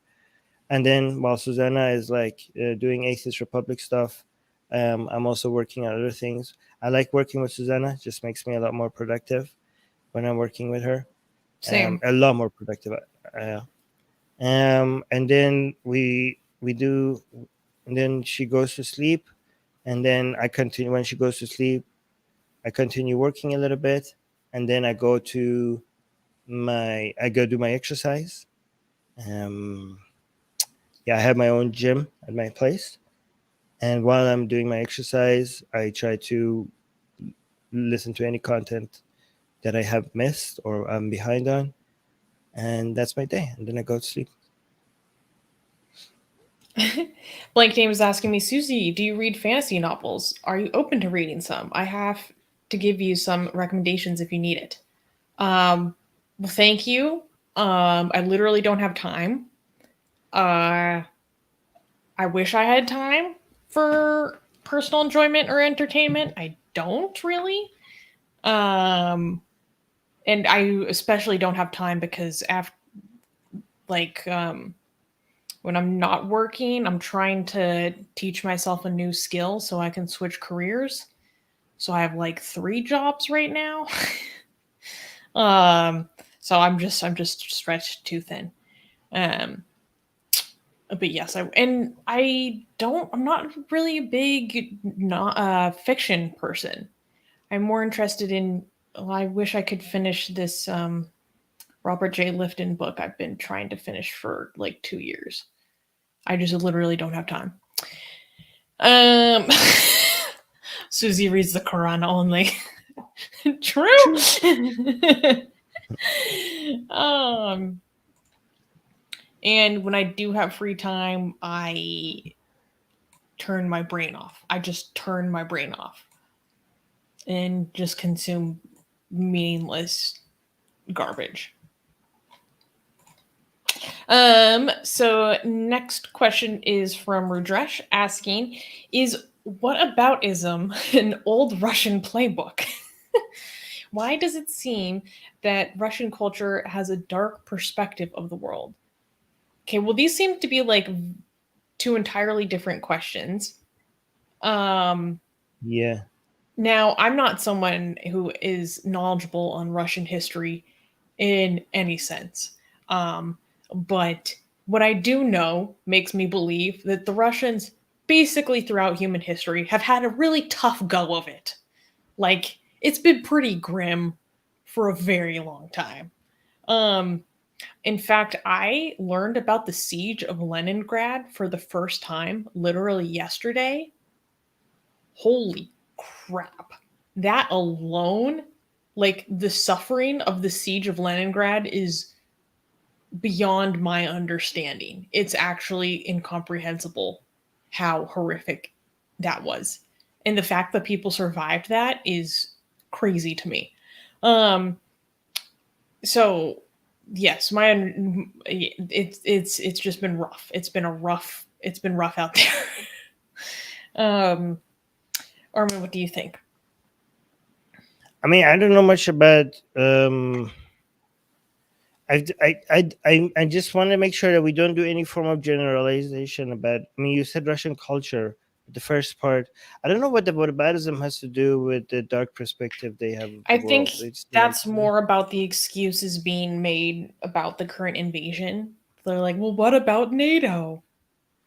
I'm assuming that's what he's right. referring to. Okay, so these are, yeah.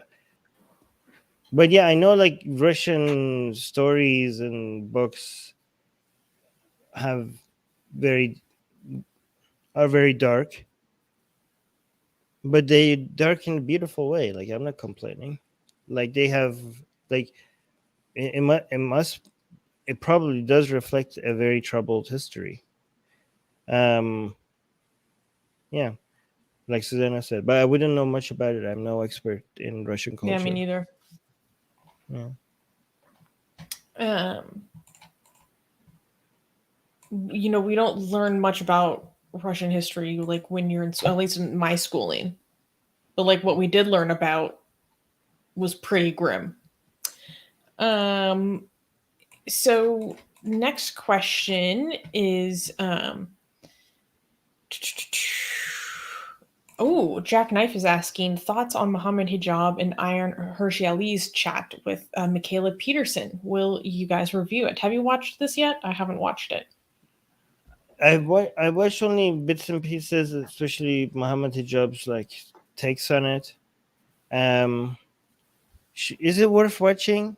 I just think Ayan Hirsi Ali is such an easy target for Muhammad Hijab because Ayan Hirsi Ali talks about what Islam represents based on what Muslims do, which is very, Mm, you know, it's very. I mean, she doesn't come off as somebody who understands Islam that deeply. She just goes based on. She just looks at. I don't know. I mean, Islam is horrible, but um, just Islam is horrible because of what it says in Scripture, and not because picking the worst elements in society and looking at them and be like, oh, this is Islam. Okay. Because when you do that, you're so easily dismissed. Because I could find more good Muslims than bad Muslims for you and be like, okay, here, like, it just to me, it seems like she's like not really. To me, Ayan Hirsi Ali doesn't come across as somebody who criticizes Islam. I think Ayan Hirsi Ali comes across as somebody who wants to scaremonger about Muslims, right? That's how it comes across to me.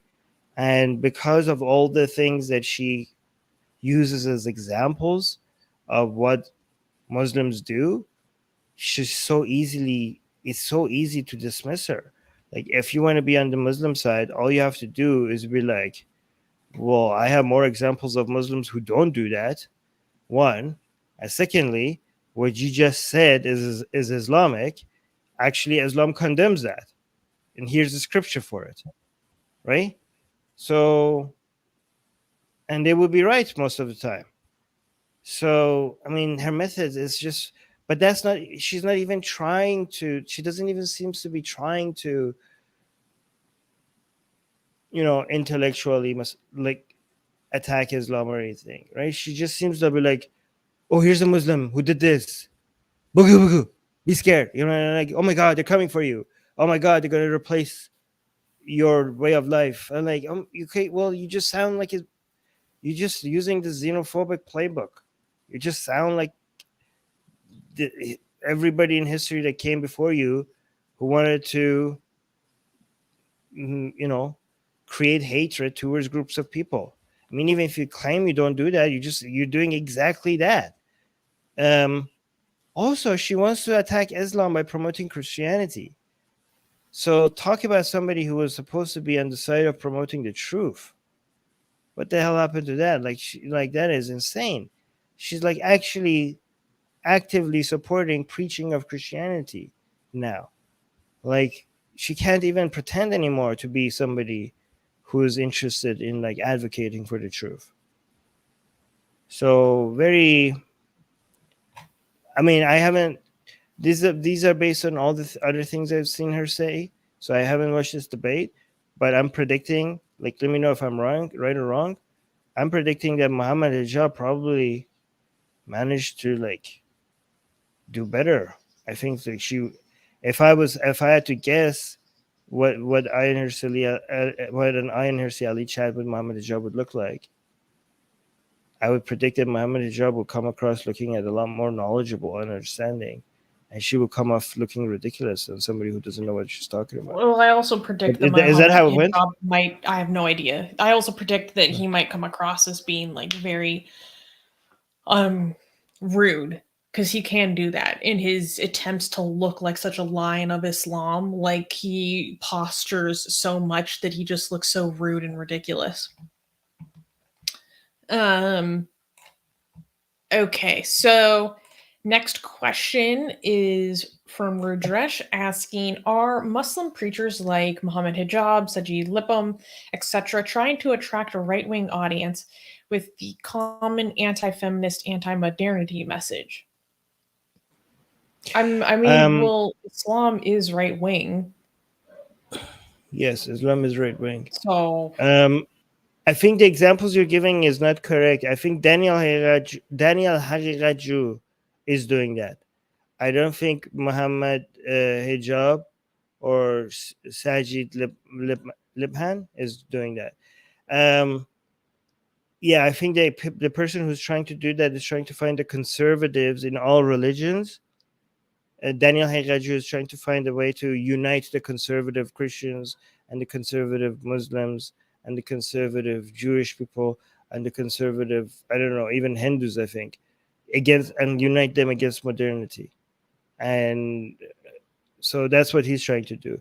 Muhammad Hijab came out directly saying, taking a position against Daniel Hariraju, saying that we don't need, we're not aligned with them, right? Especially when he talked about, like, for example, Daniel Hariraju sees value in some of the propaganda that red pill people in the West have. Muhammad Hijab is like not interested in that at all. He specifically come out and said we have everything is in Islam. We don't need these people. Actually, he wanted to distance himself from these people and the way they talk and the way they act, right? Danny Hariraju is like, yeah, even though these people have some things that are not okay with us, like we are more aligned against, we see the value of tradition, we see the value of you know, the role of women in society. We're both like understand that they say the dangers of LGBT, and they also see the dangers of modernity. And he thinks like we say right-leaning people, they say that traditionalists, right? That's what they see it as. They say like we have the enemy that they consider modernity is so strong that all these traditionalists should be able to get together and united, right? And if you talk about Sajid Libham, he's even farther away from. So Daniel Hariraju is like very interested in moving outside of the Muslim circle and go and find all these conservatives and preach to them and find unity and even preach Islam to them while he's doing it, right? Muhammad Hijab is more the traditional, that is, street da'wah kind of person, right? That was born out of like the streets of London kind of tradition. Just go and talk about Islam and just stick with Islam. You don't need to use the other Coming traditions. straight. Oh, the what?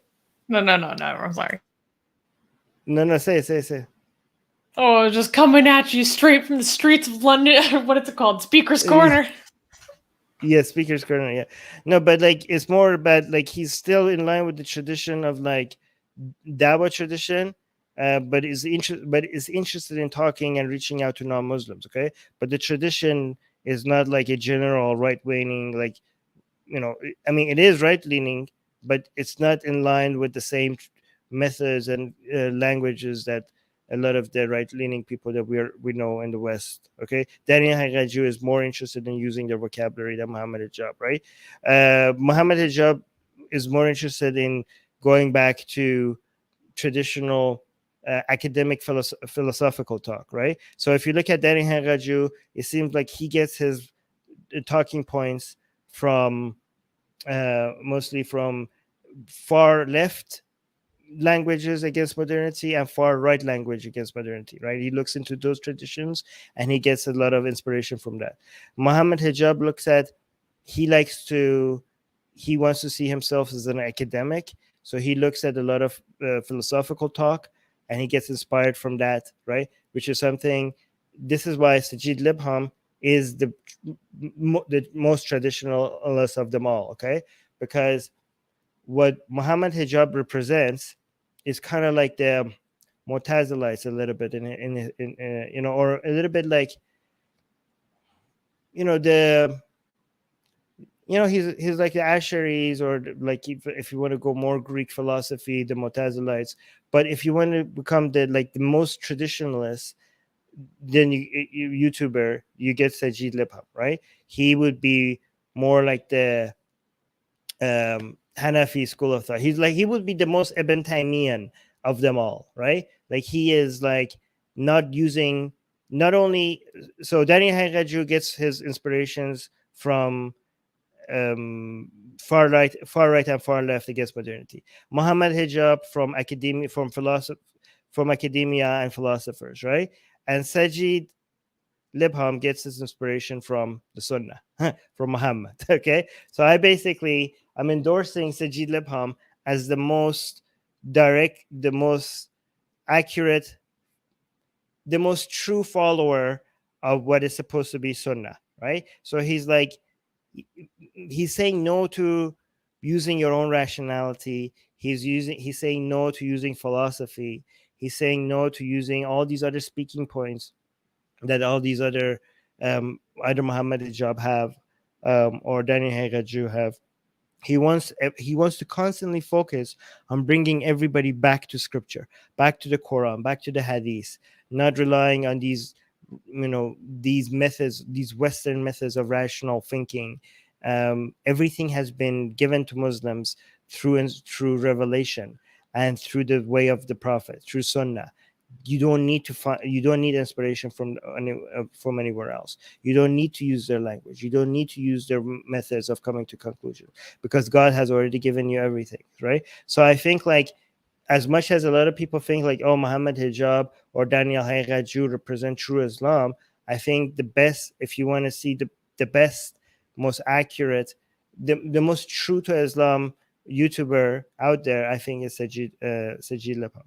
By the way, I also think Sajid is actually a nice person, unlike the rest of them. Like, it's weird because what I'm saying is that, like, it might come across as me endorsing Islam, because Islam, let me be clear, Islam is horrible, okay? But it's just by accident that the one that is actually the most true to Islam is the nicest one of them all as well, okay? This has nothing to do with Islam being good or bad, because Daniel Hagaju is not a nice person, right? Like, the way he's not at all a nice person, right? Muhammad Hijab is not at all a good person, right? They He's go out horrible. of their way to denigrate people. Out of their way. These are horrible people, okay? But Sajid Libham is genuinely a nice person. Even though he's the most deluded one of them, right? Because he's like saying no to rationality as a whole, but he's a good guy. Like, I wish I could. I know he would never have me as a friend, um, but I would genuinely would be interested. Like, if I met him randomly in life, I would genuinely want to be friends with this guy, because this guy is genuinely caring and He nice, seems a right? lot nicer. I remember when we were watching that interview between him and Daniel Hikikaju, and I can't remember what Daniel was saying about gay men, but some crazy anti-gay propaganda. And Sajid was like, I don't think that's why people engage in that. Like he gave him pushback, being like, you sound like I don't think they're like that. Like, because some some crazy thing up. It was insane, but I remember him pushing back on that in the way that Daniel was like really being really dehumanizing, and that Mm. really stood out to me. Somebody saying, I thought Armin like Daniel. I like listening to Daniel and listen to how he comes up with his arguments. That's very interesting to me. Okay, but Hmm. he has been, like, the way Daniel talks about, like, apostate prophet has, like, he has some he mental issues. The way he makes fun of that, the way he celebrates, Daniel Hagaju celebrates wife beating or killing gay people or killing apostates, the way he jokes about it, the way he endorses it. Obviously, I don't like him as an individual. um I find him genuine. I find him somebody that is not like, I think I know that Daniel is somebody who's being honest. He's not lying to people. He's not being dishonest. He actually believes in what he says. He thinks he's doing the best thing for the world. But again, he has horrible beliefs, and he's not a good person, right? Um, but yeah, I mean, I would be so interested in talking to Sajid Labham, but he would not be interested in talking to me, because he doesn't see any point in arguing about, like, the existence of God or Islam being true or not. He's only interested in giving the message of the Quran, and that should be, he thinks that's enough, right? So he would, and he thinks that it's irresponsible to talk to somebody like me in front of his audience, or any other ex-Muslim, because you're introducing your audience to doubt if you do such a thing, right? So he's not interested in debates like this.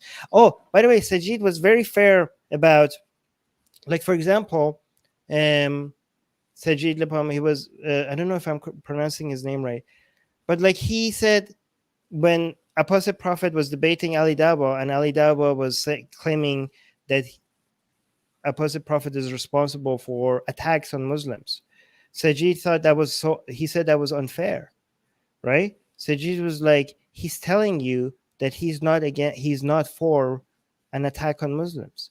Like, he's telling you that he's against Islam, and he's not in favor of abusing Muslims, or, so why don't you just take him at his word? Like, why you keep accusing him of being responsible for attacks on Muslims, when he never, like, and he defended, like, Sajid Dabam, and, like, the most traditional Muslim YouTuber I know, defended Apostle Prophet, saying, like, he said he has never said anything against Muslims. That's what Sajid said, defending Apostle Prophet against that accusation. I was like, that is, I mean, have you seen, like, Ali Dawa, Muhammad Hijab, Danny Haqaji? You would never expect him to say anything like that about an ex-Muslim atheist, right? So that was refreshing to see. Siraj is a Muslim that usually trolls us, but he's saying Armin is fair compared to other ex-Muslims for sure. I am impressed. Huh. Oh wow. Well, I don't know which other ex-Muslims you're talking about, but I don't want to take that compliment, because I don't know who you're comparing me to. Okay, but thank you. I'll take the compliment. Um, what else do we have Oh, here? maybe he doesn't like that you call him a troll. Are you sure it's the same person? Why troll? Okay, he's not upset now. Well, Siraj, you usually come here to tell us about how atheism is stupid and about like Allah. Like I don't know what you're expecting how to be perceived on an atheist channel.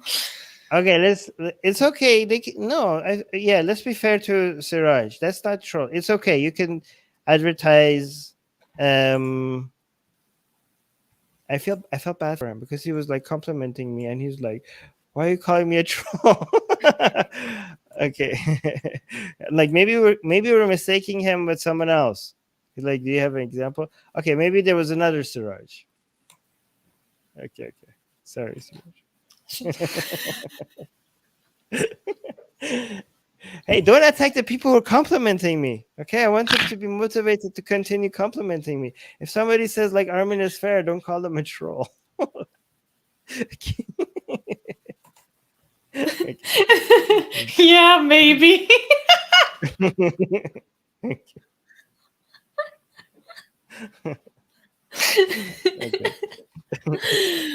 Oh my goodness. There was Okay. there was one person who asked a question who asked last time as well, but we never got to his question because he keeps coming back with the same question, and I know you have some feelings about this. I just wanted to highlight it. So I think I can never say Perriar's like full name. It's Well, read EK the question something. first. Anyway, so Nishant is asking your views on Perriar, please. So I've read a little bit of Perriar. I thought his work was very interesting. I read one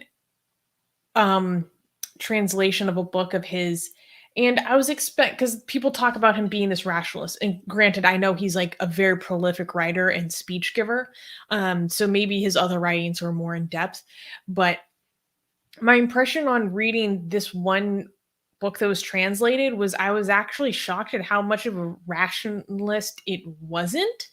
Like, it was talking a lot about how the reasons that religion are bad are because of like these different aspects of Hinduism.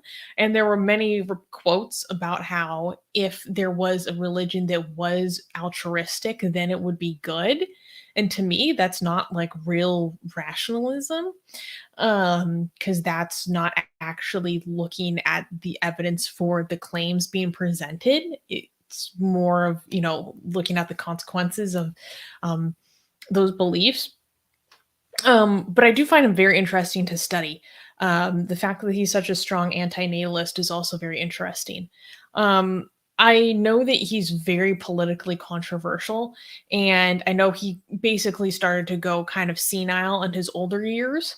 So a lot, my perception is, I could be wrong, but my initial perception is a lot of the more controversial things that people bring up against him are some of the things he said, kind of going into his senility. And there have been all these claims about his basically wish or incitement to mass violence against Brahmins. And I have looked into this claim, and I've listened to a recording that's supposed to be him saying these things, although I personally don't have the tools at my disposal, mainly being fluent in the native language in question, to really dig in and examine these claims myself. There isn't like as much information as I would like in English. So based on the very, very violent anti-Brahmin language that I have read, I am hesitant to like fully endorse him and lift him up. But overall, I find a lot of his other it's still interesting for me to read and dig into, because I would like to read more and see if he makes better arguments for rationalism than what I have read, which I was frankly disappointed by. But the other things he says against Hinduism are very interesting. But I am very a major obstacle is just finding Tamil to English translations. I did have some people hook me up on Instagram. I surprisingly have like a large amount of people from India following me on Instagram. Guys, if you want to follow me on Instagram, link in the description. So if I ever post on my Instagram stories like, hey, I'm looking for a translation of this, like 3 people tell me like, oh, here you go. Like within less than 24 hours. Like I have my own like little Really? Indian army. Yeah. Or if I post like a meme or something that I need translated, because there's like so many languages in India. I'll just like Wait, we post it. can use that resource because I Yeah, have yeah, some yeah. questions I'm like, regarding. can someone Okay, tell me some. what this says? And they're like, well, here you go. It's amazing. No, I want So to thank hear you. like people's takes on different Hindu scripture. Can you help me with that on Instagram? Yeah. Oh, Blank Name knows exactly why you have such a great support on Instagram here. Oh, thank you. True. All right. um. Oh, Yeah, look at but this I'm. one. Oh, thank you, You're always so. Christina. That's very Christina sweet. saying you're always so awesome, Susanna. Oh, true. Look I at more try. people saying oh, I love Susanna. Love you, Susanna. Okay, yeah, keep the simping coming. This is good. It's not simping. Um, It's love. Just love. same thing. All right. What? Here's another question. Oh, this is juicy. Why is Ukraine considered civilized? Iraq has a higher GDP per capita than Ukraine. Sri Lanka is richer than them. I don't know if there's like Because a good answer for this. there is a good answer for this. Oh, please It's enlighten us. racism. Well, okay, Racism. that's what I was gonna say. I'm like, the answer is just racism. But is there like Yeah. a better answer that can No. explain this in a like not No. racist way? I'm like, I don't No. think there is. This is one of those times where when people are calling out racism, they're actually right. I think. By the way, Yeah. this does not mean that the Ukrainian people should not get the support that they're getting. Okay, like people, if anybody calls out the fact that Ukrainian people are getting a lot more support and attention than what happened to, Yemenis or Iraqis or Syrians. Okay, I hope nobody should take this as a way to say like, oh, Ukrainian people do not deserve the love and support that they're getting, because they obviously do. They need more of that. Okay. What is being pointed out here is that we wish the same level of love and attention and support was there when Yemeni people were being attacked, Yeah. or Syrians or Iraqis or like, or Kurds. Palestinians, Kurds, yeah. Iranians, I was thinking about this today. especially Yemenis, especially Especially Like what? Yemenis. I was thinking about a couple of things. I was because you talked about this a bit on the last secular jihadist that you did. Guys, go check it out because I think it was a really good episode that you did recently, where we were talking. You were talking about the disparate treatment and disparate reactions, differential treatment between Ukraine and Yemen, for example, and one thing you didn't touch on that I wonder how you think about this, and this is not me making a claim, this is just me like trying to articulate an idea or like a potential circumstance. This is not me making this claim. Do you think that the Ukraine conflict is getting more attention because it is this particular conflict is a greater threat to the post World War II order than the Saudi intervention in Yemen? Or is that inherently an inaccurate claim and it's just boils down to, it wouldn't just boil down to racism, but it could be largely attributed to racism and just I think that is more accurate to say that instability in Europe has a higher cost to the world, because if Europe is unstable, then what the hope is there for the rest of the world, right? Because they're more ahead of the rest of the planet, right? But I don't think that's the calculation people are making in their head when they are deciding to pay more attention to Ukrainian people. I don't think, like, for example, no. like if you look at Poland, right? Look how welcoming they have been to Ukrainians, right? Look how these are the same border guards that were very famous for their discussing racism, right? Against, aggressive levels of racism beyond what is could be explained by just like trying to maintain security, right? um but the way Ukrainians have been welcomed, with child support, with like jobs, like, they've been giving, they've been told, like, for with schools, like, they with no easy access for Ukrainian children to the school system, easy access to completely get integrated into the workforce as soon as they leave Ukraine to come to Poland, right? None of that support ever existed for anybody coming out of the Middle East, right? Mm, and I don't think it's because they're thinking like, oh well, instability in Ukraine is a greater threat to world order. Like that, I don't think that's what's going through people's. Okay, I I'm trying to be charitable. Okay, maybe it's partly because Ukrainian and Polish people have less of a language barrier, less of a cultural barrier, so it's easier to integrate them into society. So it could be like, the reason could be also a calculation of like, it's not that we're against your people, it's just it's more costly to take you in, like it's just a much harder process, right? Because of the gap between our culture and our languages and stuff like that, right? But again, I don't think on an individual basis, when people are making these decisions, I don't think they're making such a utilitarian calculation in their head. They're like, oh, well, this instability is going to be more costly to the world because of this and this, because of the, or because like, oh, I'm just measuring the cultural and barriers and the language barriers. I don't think so. I think people are just like looking at them and like, you look like me, and I feel more sympathetic towards your troubles because you just like look more like me. So I do think it's mostly racism. What were you gonna say? Well, I've seen people argue on Twitter, and granted, this is like Laura Southern, okay? Being like, well, Right. why wouldn't the Polish people take in the Ukrainians? Like, they're their neighbors. They have a similar civilizational identity. There's often families across the same area. Like, why wouldn't they take them in? So, like, trying to excuse that differential treatment.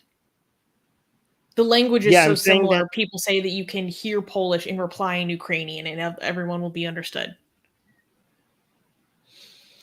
I just think like when you are looking, okay, so when you see a family with children in distress, okay, and you decide to shelter them and give them food, okay, I don't think it's mostly because like you're thinking like, well, I can communicate easier with you, and we have a cultural heritage that goes back in history, and that's why I'm going to shelter your children, and I'm not going to shelter those children. Yeah, yeah, yeah. Okay.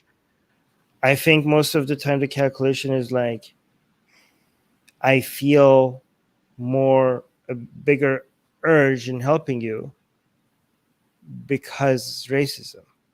I think that's the calculation people are making in their head without maybe being aware of it, or maybe they are aware of it.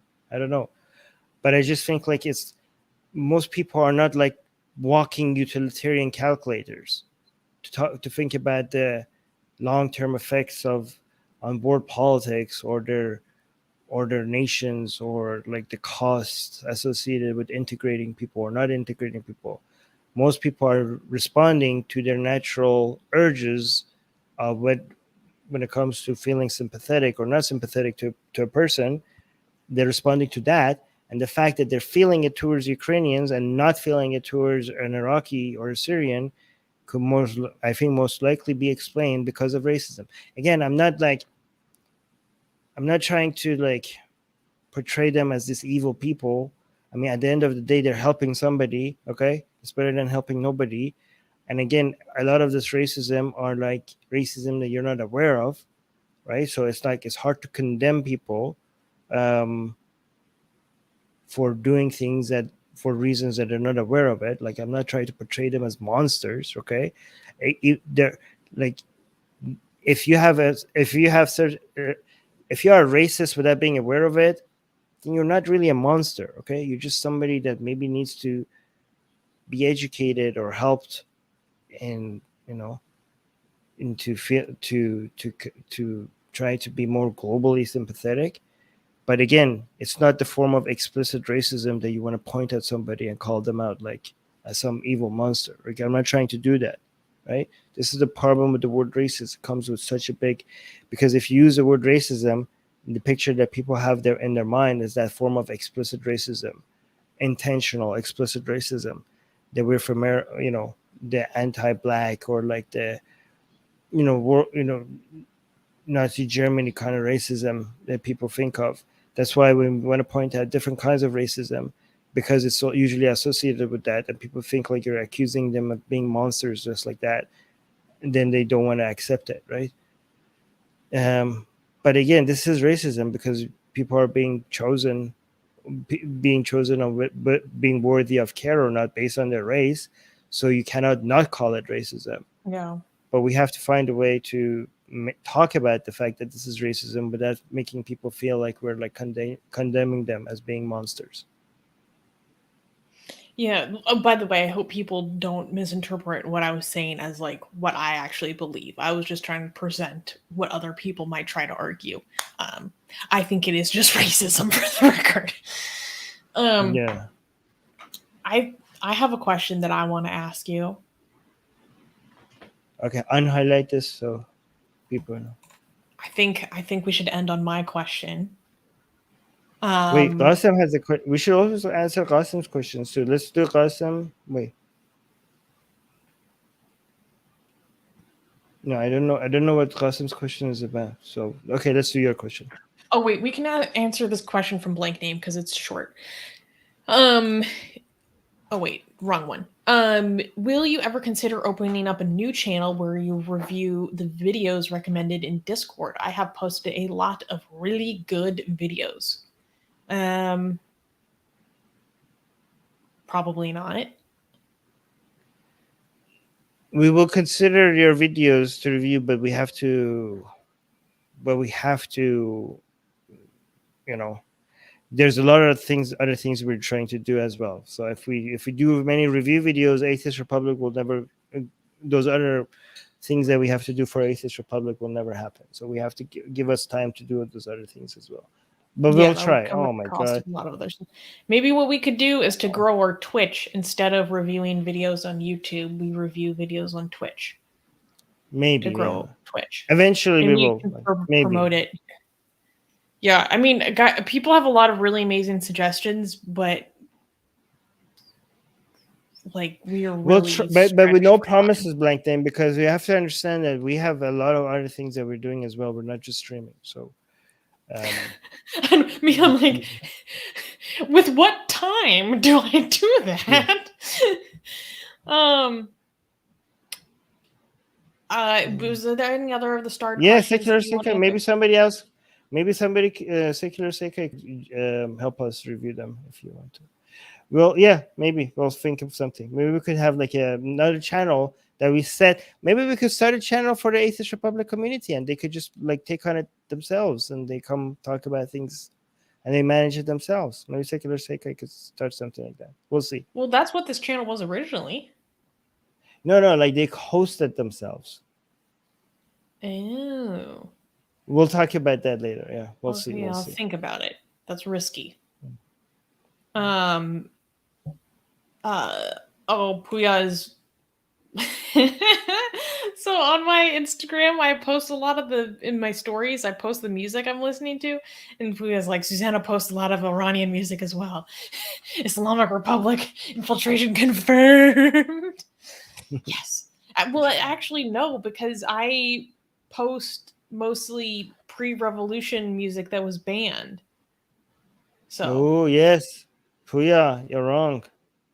This is like a goosh. No, but that's exactly what the Iran Islamic Republic agent would do to make it seem like you're one of us. This is why you called me a hipster last week. Guys, Armin called me a hipster last week. I haven't been called a hipster since I was like 14 or 16.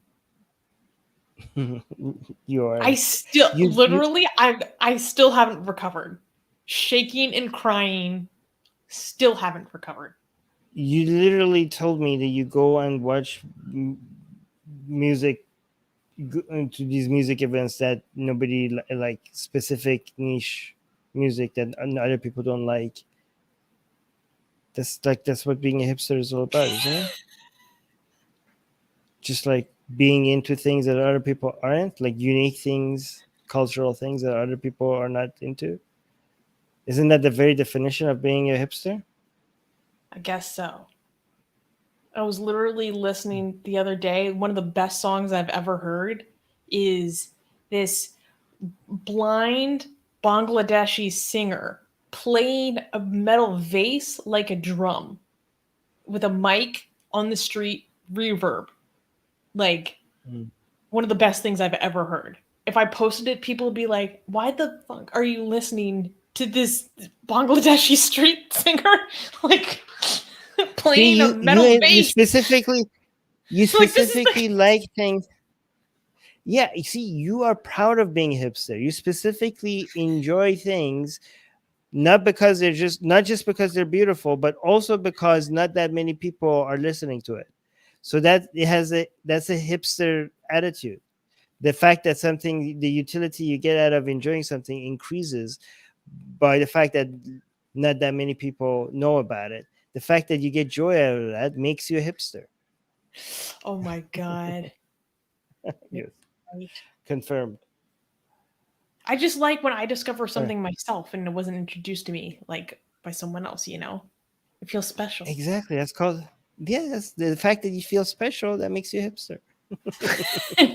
Just own it. What? Okay.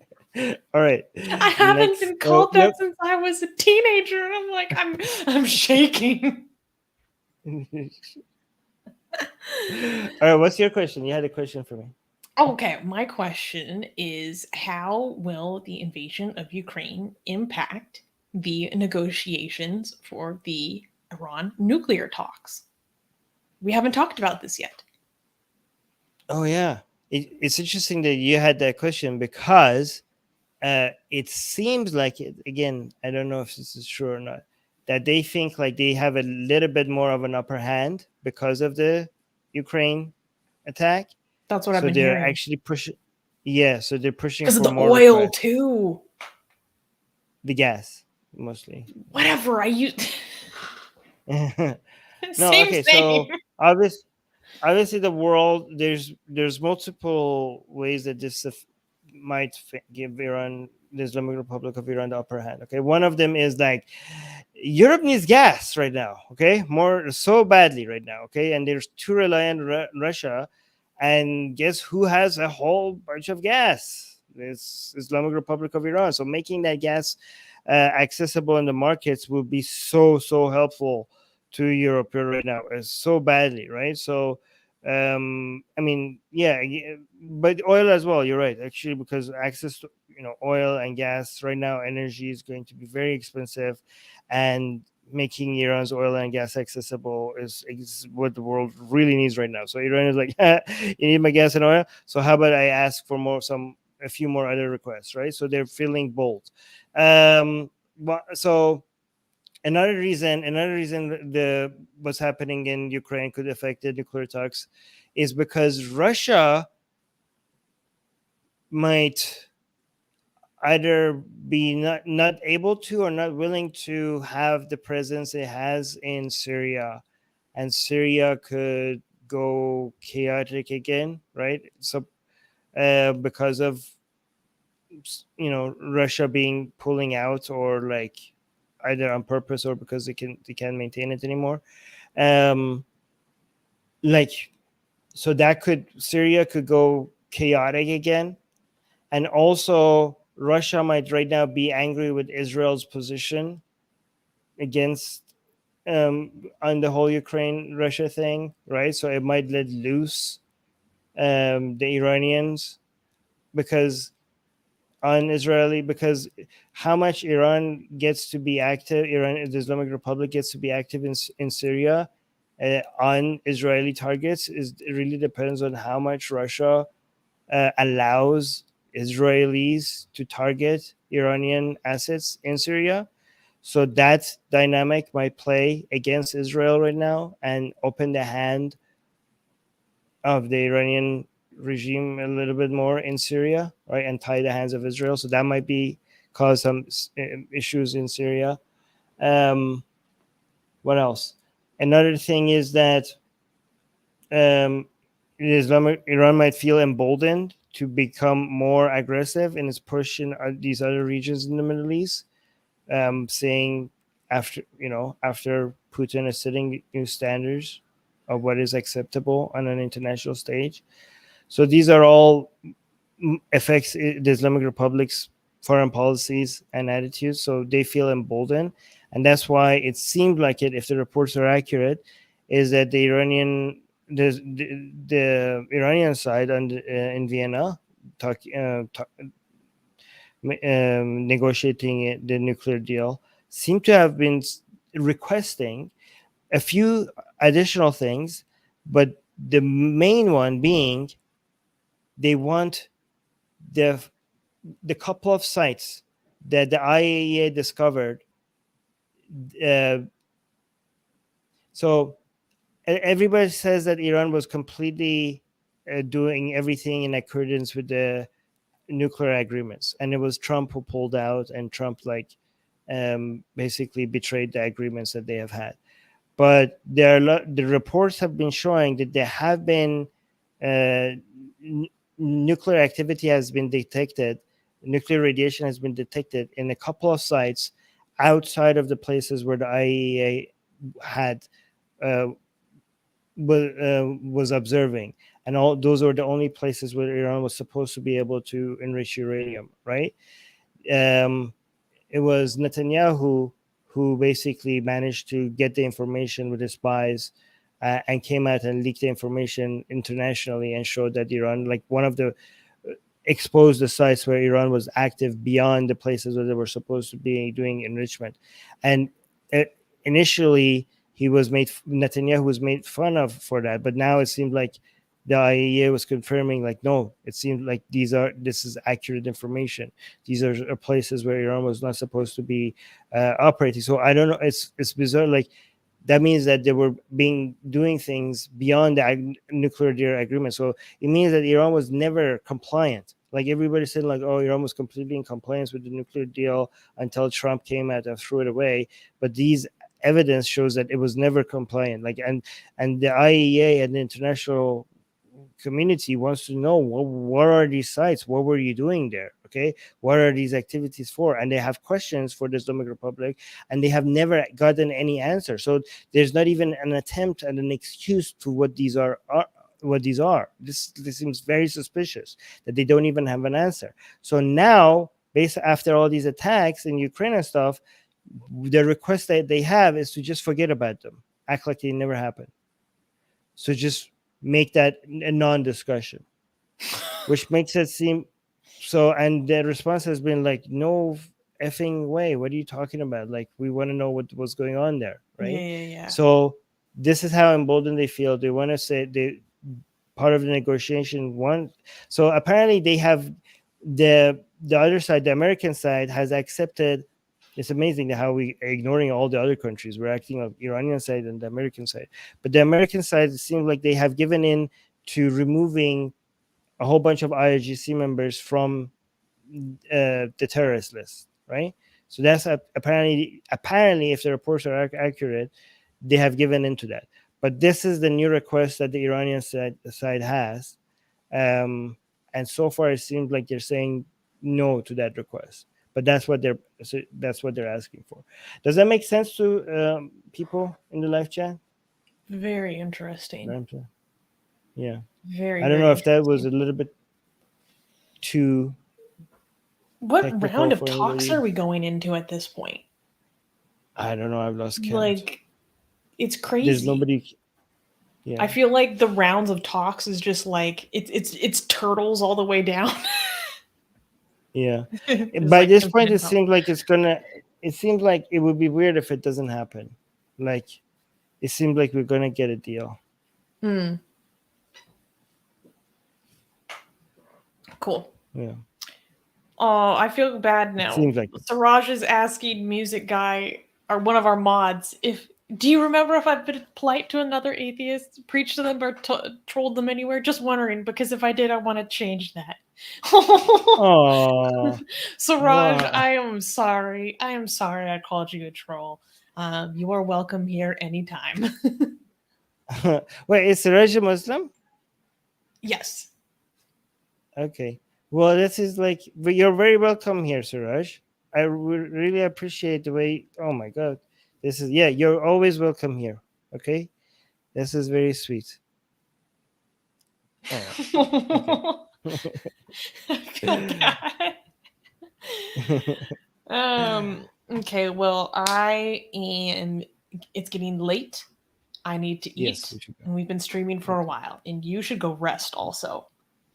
Um, Yes, yes, yes. you've been I want everyone to thank me for being here even after my surgery. So you should thank me by liking this video. Okay. I seriously. think that I think that, guys, I had my surgery yesterday. I'm supposed to be resting, but I wanted to be here for you guys. Okay.